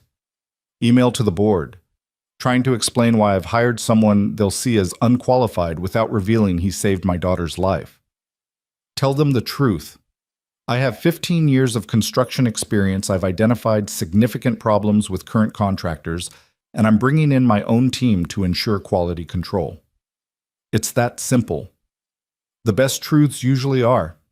She looked at him, illuminated by the laptop screen. After tomorrow, we'll have to be careful. No more nights in the guest house, no more. She gestured vaguely. I know. The board will be watching for any sign of impropriety. Richard will use anything against me. I know. Then why aren't you running? Noah moved closer, not touching, but close enough to feel her warmth. Because some things are worth fighting for, worth waiting for. I'm not good at waiting, Alex admitted. I'm used to taking what I want, making things happen. Maybe that's why this is important. The best things can't be forced or rushed. They have to develop naturally, honestly. Like buildings, Alex said with a small smile. Strong foundations first. Exactly. They sat in comfortable silence, both aware this was likely their last such evening for a while. Tomorrow would bring new challenges, new boundaries, new complications. But tonight they had this quiet understanding and shared purpose. Noah's phone buzzed. Unknown number. He almost didn't answer, but something made him pick up.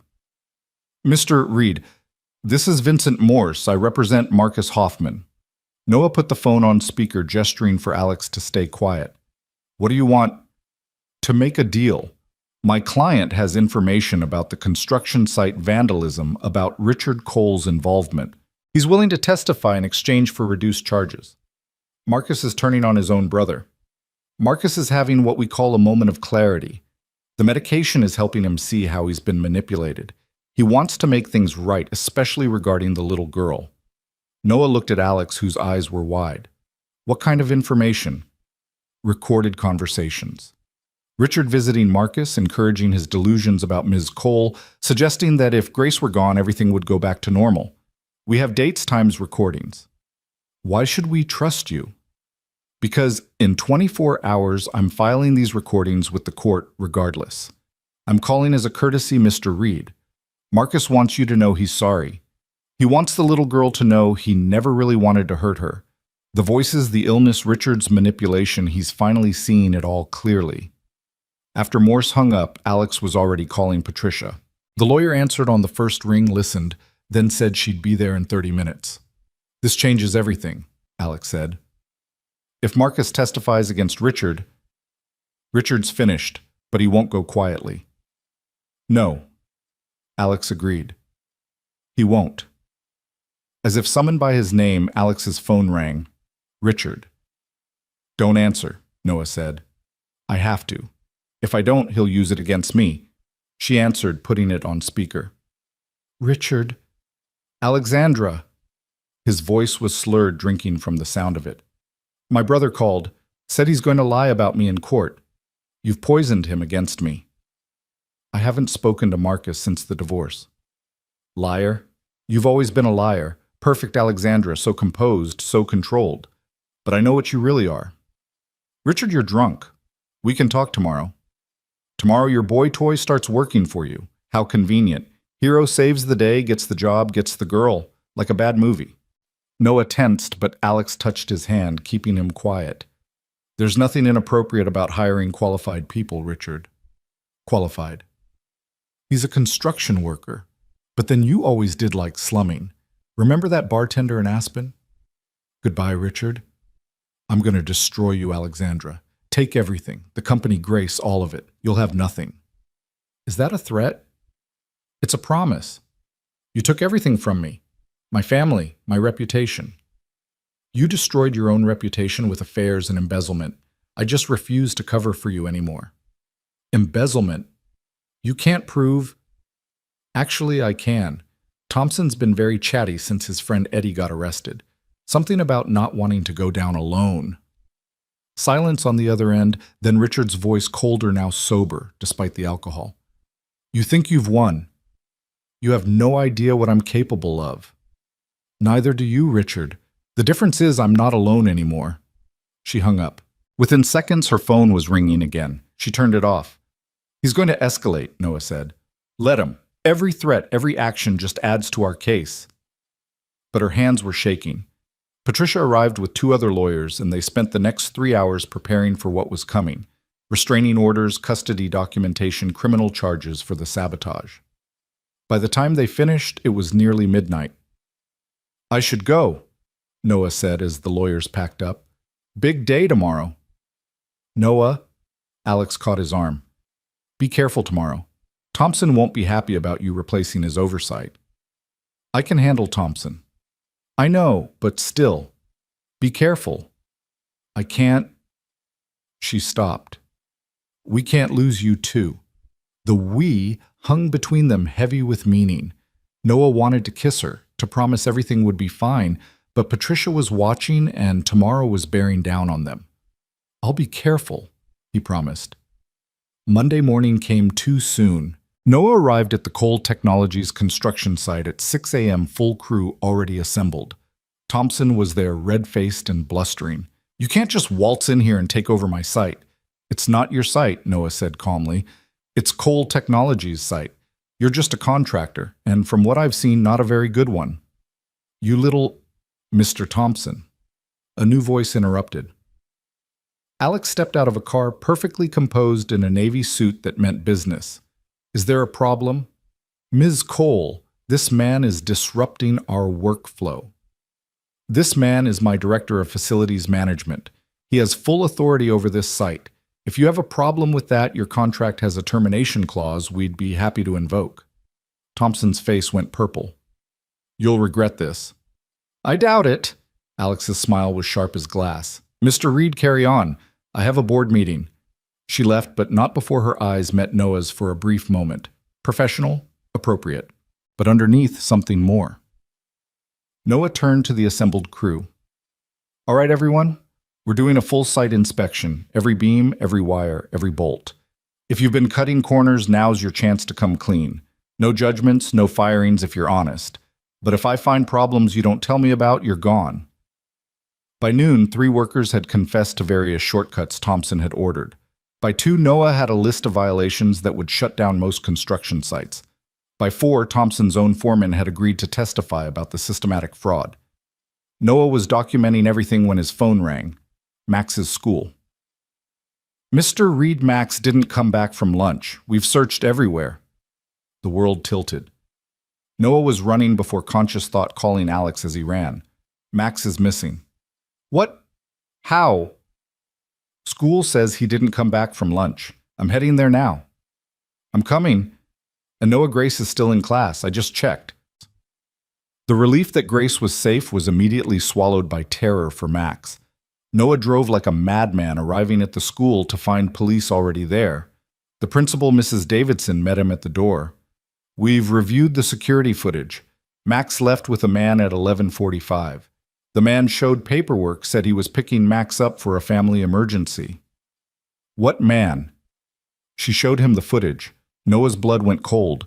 Richard Cole smiling at the camera as he led Max away. That's Richard Cole. Noah said, his voice deadly calm. He has no authorization to pick up my son. Alex arrived as the police were issuing an Amber Alert. Her face was pale, but determined. He won't hurt Max, she said quietly. Richard's many things, but he's not violent toward children. He had his brother shoot at Grace. No, he manipulated Marcus, but I don't think he expected actual violence. This is about leverage.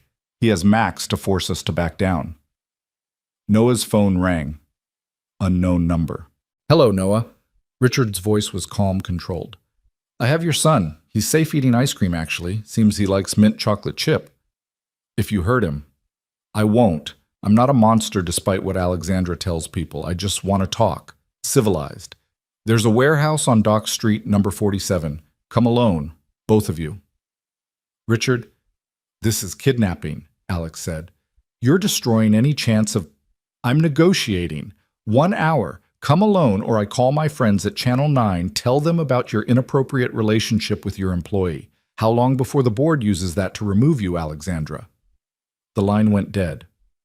We're calling the police, Alex said immediately. No. Noah's voice was flat. We go. We get Max. Then we destroy him. Noah, this is crazy. This is my son. The words came out raw, desperate. I can't lose him too. I can't. Alex grabbed his face in both hands, forcing him to look at her. You won't. We won't.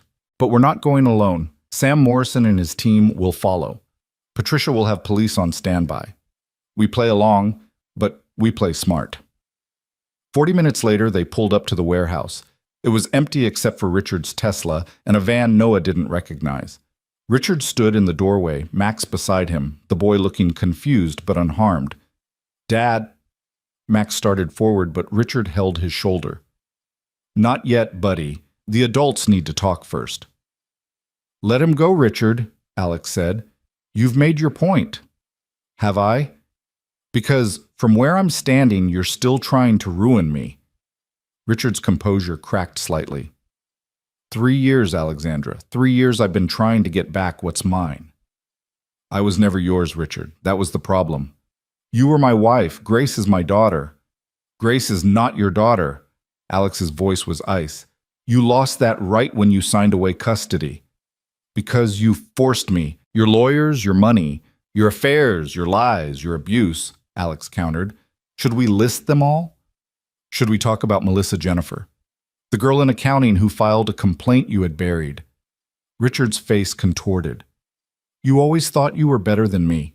So pure, so perfect, but you're not, are you? You're sleeping with the help now. How the mighty have fallen. Dad, Max's voice was small. Can we go home?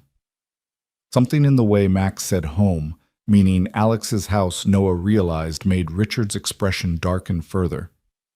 You've replaced me, both of you. With this, nobody. That nobody saved Grace's life, Alex said. Something you never would have done. Because I never would have let her be in danger in the first place. You sent Marcus after her. I didn't send anyone. Marcus is sick. He acted alone. We have recordings, Richard. Marcus recorded your conversations. You telling him Grace would be better off with her real family.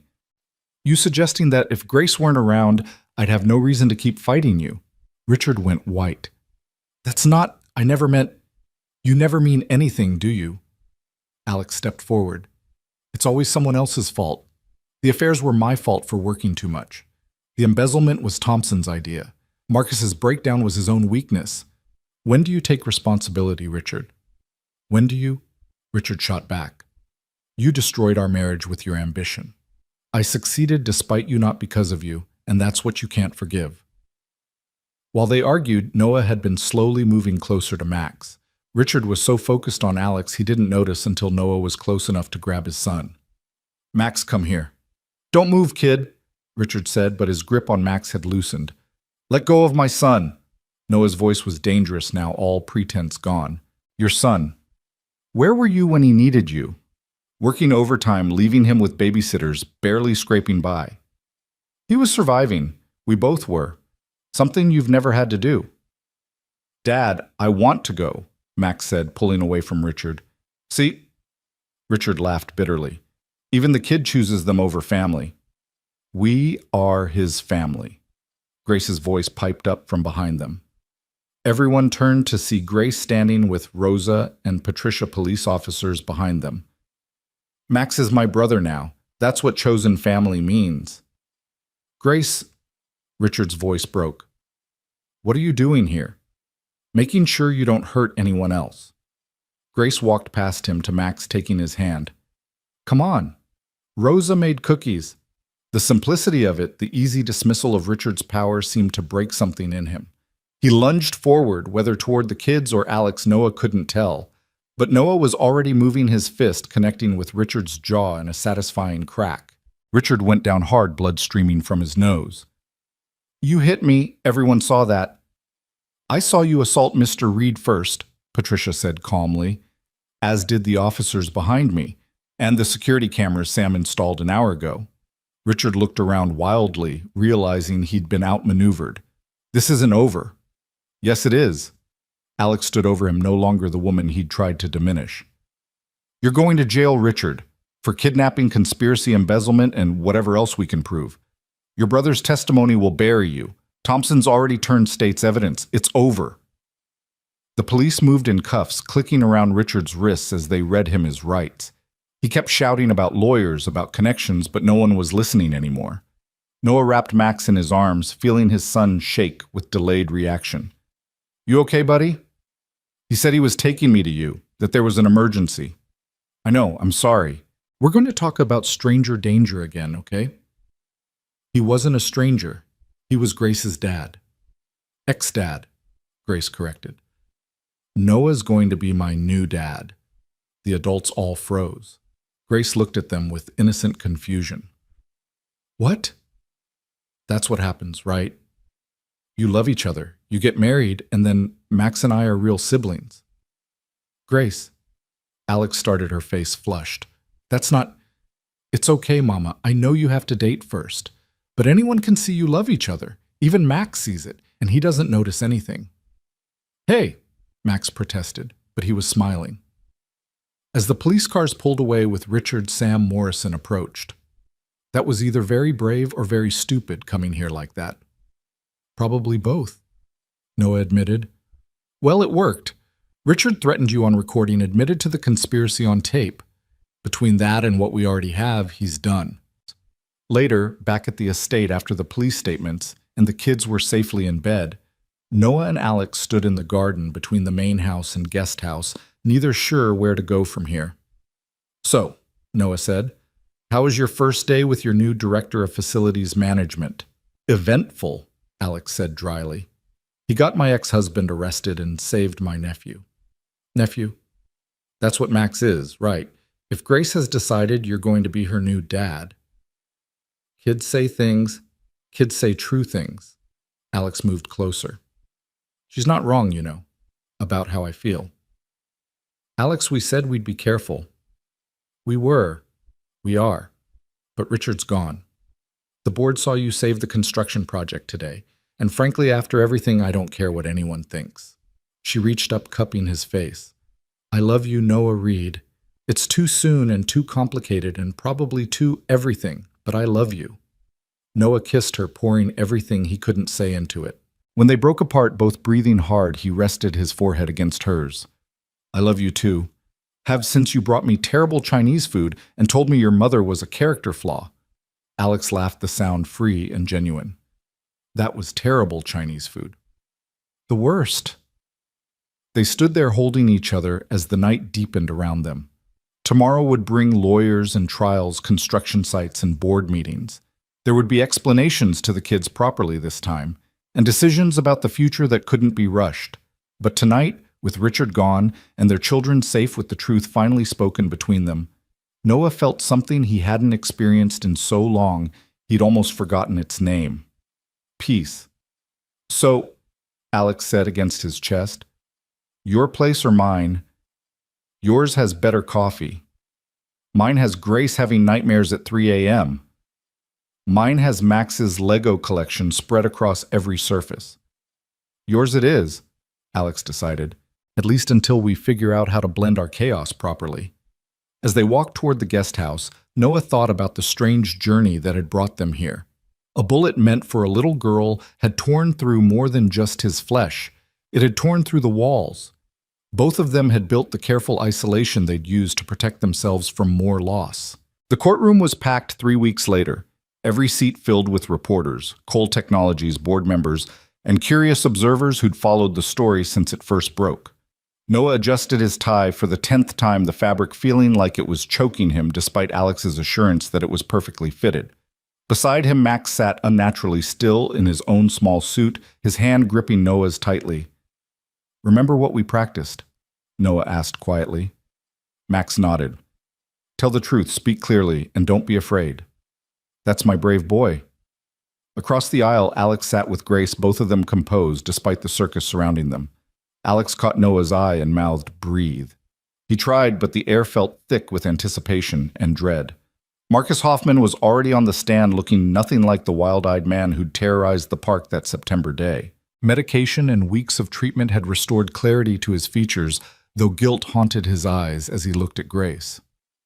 "Mr. Hoffman," the prosecutor began, "can you tell us about your conversations with your brother Richard Cole in the weeks leading up to the incident?" Marcus's voice was steady but hollow. "Richard visited me frequently after I stopped taking my medication. He knew I was struggling with delusions about Alexandra stealing our family. Instead of getting me help, he encouraged those delusions." "How did he encourage them?" "He told me Grace was supposed to be with our family, that Alexandra had poisoned her against us. He said if Grace wasn't in the picture, Alexandra would have no power over him anymore." Marcus's voice cracked. "I want to be clear, he never explicitly told me to hurt anyone, but he knew I was unstable and he fed my paranoia anyway." The prosecutor presented the recordings, then Richard's voice filling the courtroom with its calculated manipulation. Noah watched the jury's faces shift from skepticism to disgust as they heard Richard carefully plant ideas while maintaining plausible deniability. "She took everything from us, Marcus. Your niece, our family's reputation, everything. Sometimes I think everyone would be better off if things went back to how they were before Grace. I'm not saying do anything, but Alexandra needs to understand she can't keep us from our family forever." When it was Noah's turn to testify, his legs felt like water. But then he saw Grace's encouraging smile and Max's proud face, and he found his strength. "Mr. Reed, can you describe what happened that day in the park?" Noah told the story simply without embellishment. The man in the hood, the gun, the decision that wasn't really a decision at all. He described the bullet tearing through him, Grace's small hands, trying to stop the bleeding, the terror and determination in her young face. "Why did you do it, Pete?" the prosecutor asked. "Why risk your life for a child you didn't know?" Noah looked at Grace, then at his son. "Because that's what you do. You protect kids. Any kid. Every kid. It doesn't matter whose they are." Richard's defense attorney tried to paint Noah as an opportunist, someone who'd used the shooting to insert himself into a wealthy family's life. But the strategy backfired when Noah calmly presented his initial refusal of Alex's money, his resistance to taking the job, his insistence on maintaining professional boundaries. "Mr. Reed, isn't it true you're now in a relationship with Ms. Cole?" "Yes." "And that relationship began while you were recovering in her guest house?" "No. The relationship began when two single parents realized their kids had become best friends, and that maybe after everything they'd both been through, they deserved a chance at happiness again. So you admit you pursued a vulnerable woman." "Objection," Alex's lawyer called out. "Counsel is testifying." "Sustained." The defense attorney regrouped. "When did you and Ms. Cole first become intimate?" Noah met his gaze steadily. "That's none of your business. But if you're trying to imply I saved a 6-year-old girl's life as part of some elaborate scheme to seduce her mother, then you're not just wrong, you're insulting every decent human instinct that exists." The real drama came when Richard took the stand in his own defense. He'd clearly been coached, presenting himself as a concerned family member who'd only wanted what was best for Grace. But Alex's lawyer, Patricia Reeves, was ready for him. "Mr. Cole, you claim you never intended violence toward your daughter." "She's not my daughter," Richard snapped, then caught himself. "I mean, biologically. She's not your biological daughter." Richard's lawyer objected, but the damage was done. Patricia presented the paternity test Richard had secretly ordered 2 years into the marriage, proving Grace wasn't his biological child, something Alex had never hidden, but Richard had used as justification for his cruelty.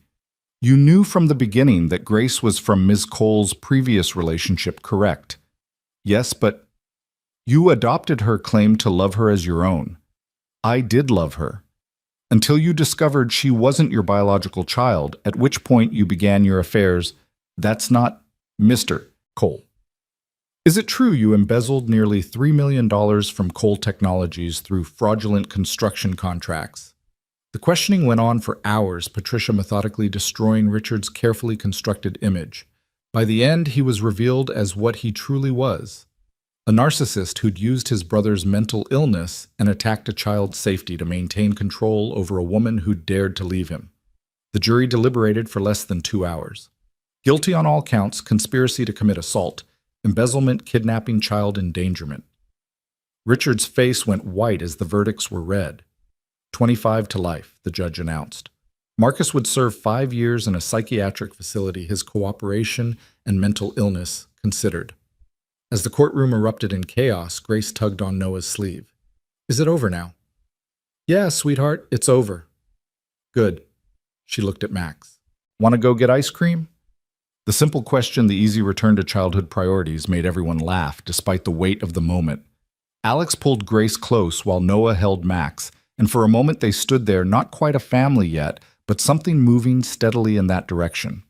Outside the courthouse, reporters swarmed. Alex handled them with practiced ease while Noah shepherded the kids to the car, but one reporter managed to corner him. "Mr. Reed, how does it feel to be a hero?" Noah paused, considering. "I'm not a hero. I'm just a dad who did what any parent would do, protect a child in danger." "But you weren't Grace's parent then." "No," Noah agreed, catching Alex's eye as she finished with the other reporters. "But I am now." The headline the next morning read, "From Hero to Family, How One Bullet Created an Unexpected Love Story." Rosa had framed it before anyone else was awake, hanging it in the kitchen where it caught the morning light. 6 months later, the Cole Technologies expansion was ahead of schedule and under budget, a minor miracle in construction. Noah stood on the scaffolding reviewing plans with his foreman Jimmy Martinez, someone he'd brought in to replace Thompson's corrupt crew. The site hummed with efficient activity workers who knew they were respected and well-paid doing quality work. "Boss Ms. Cole's here," Jimmy called up. Noah climbed down to find Alex in a hard hat and steel-toed boots, somehow making safety gear look elegant. "Thought I'd check on our progress."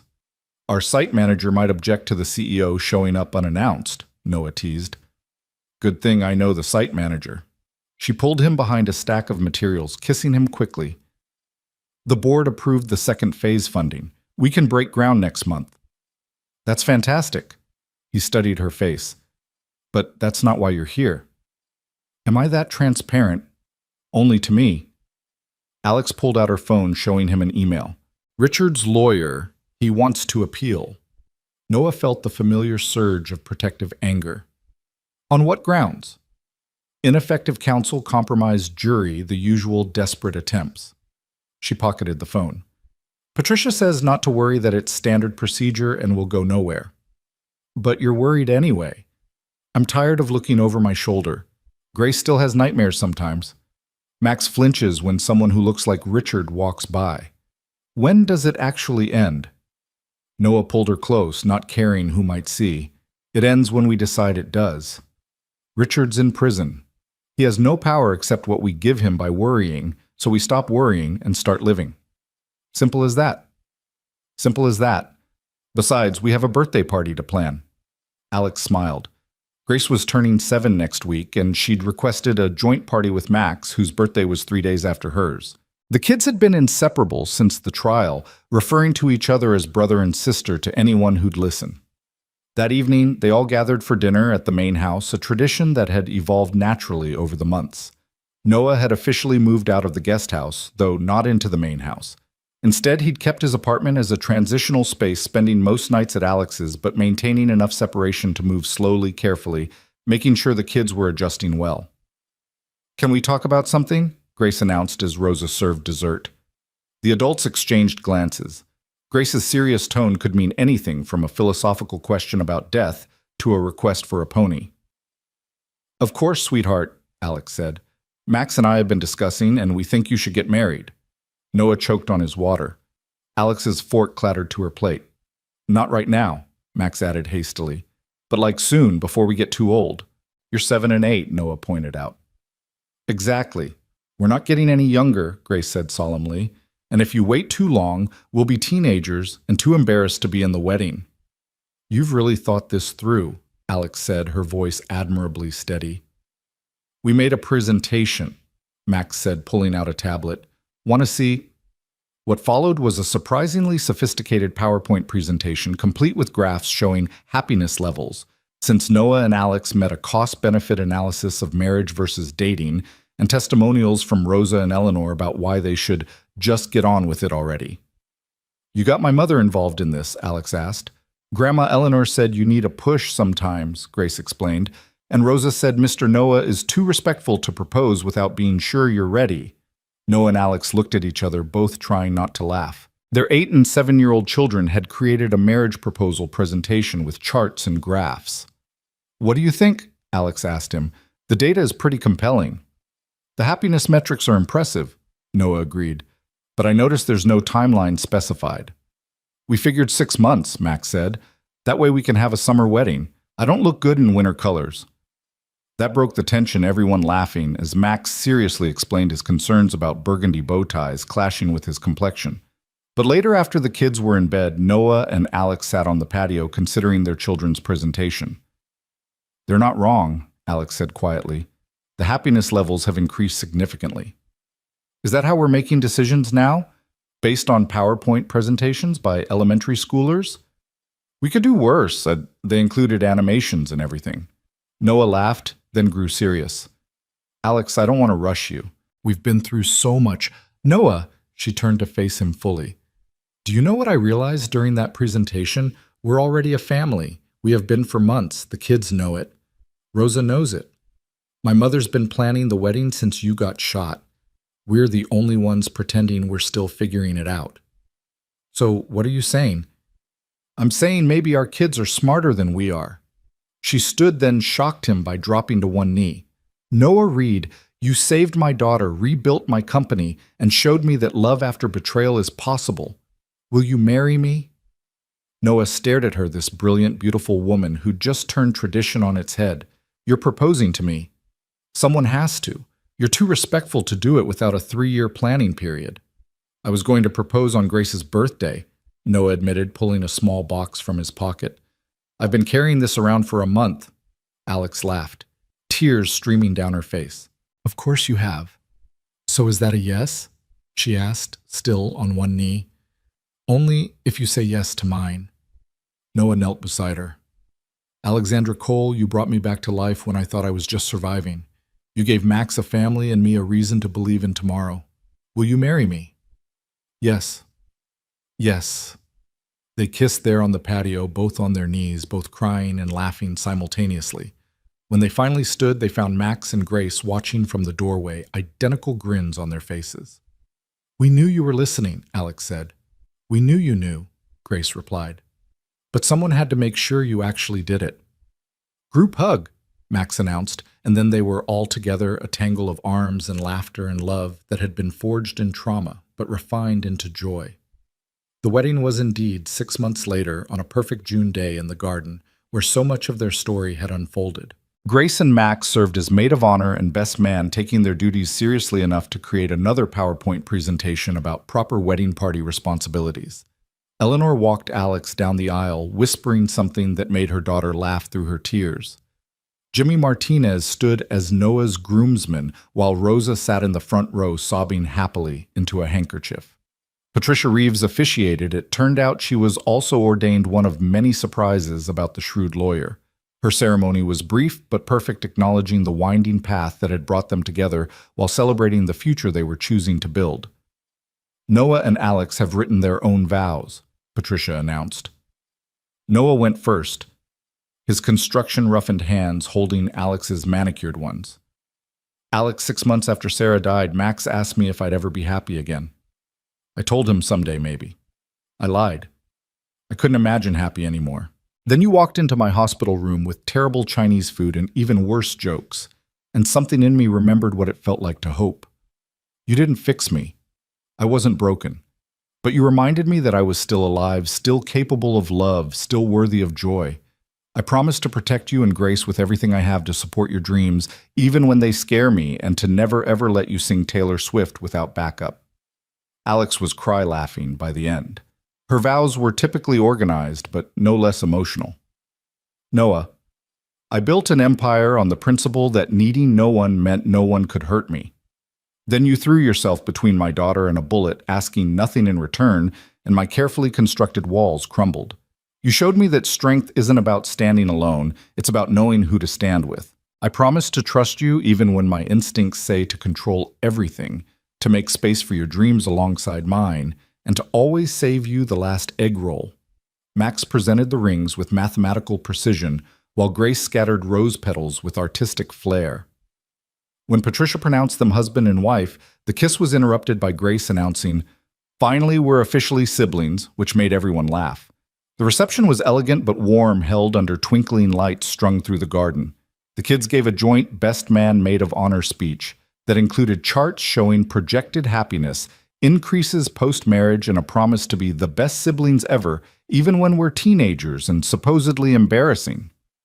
Sam Morrison, who'd become a family friend after his investigation, raised a toast to Noah and Alex, proof that sometimes the best things come from the worst moments, and to Grace and Max, who apparently run the most effective matchmaking service in Denver. As the evening wound down, Noah found himself standing where it all began, or at least where the aftermath began. The spot where he'd first kissed Alex, where they'd made promises about waiting and boundaries and being careful.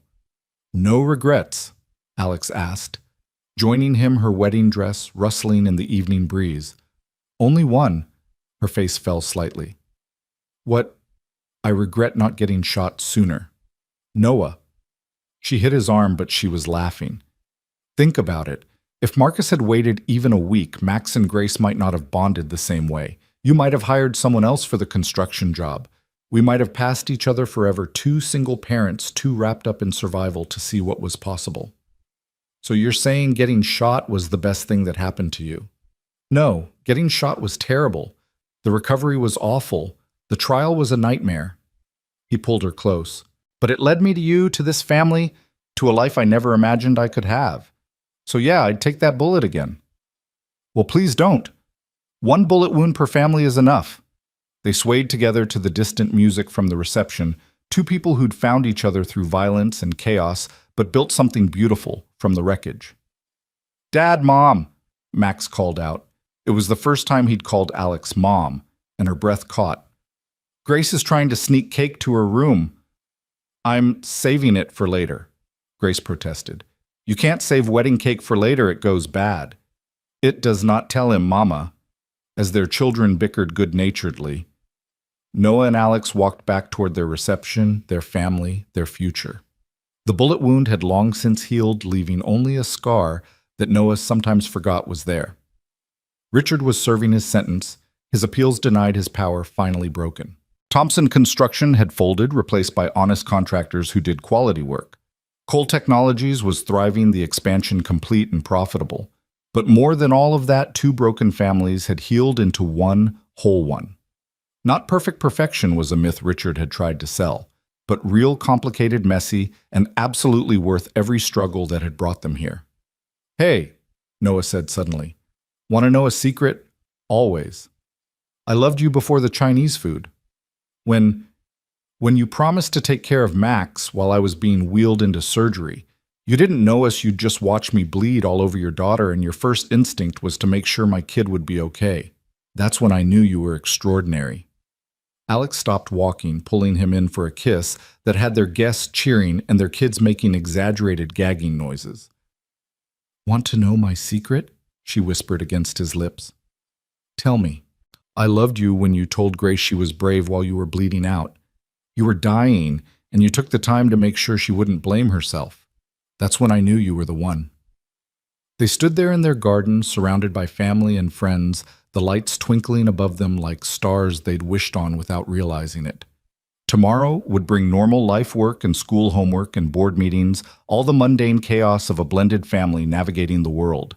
But tonight was theirs, a celebration of survival and choice of love, found in unexpected places and families formed by something stronger than blood. Tonight, Noah Reed and Alexandra Cole Reed stood together, proof that sometimes the worst moments of our lives are just preparing us for the best ones.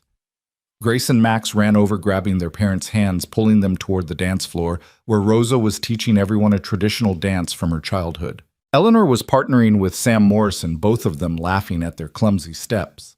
Patricia Reeves was explaining the legal implications of marriage to anyone who'd listen, while Jimmy Martinez and his crew had formed an impromptu band with borrowed instruments.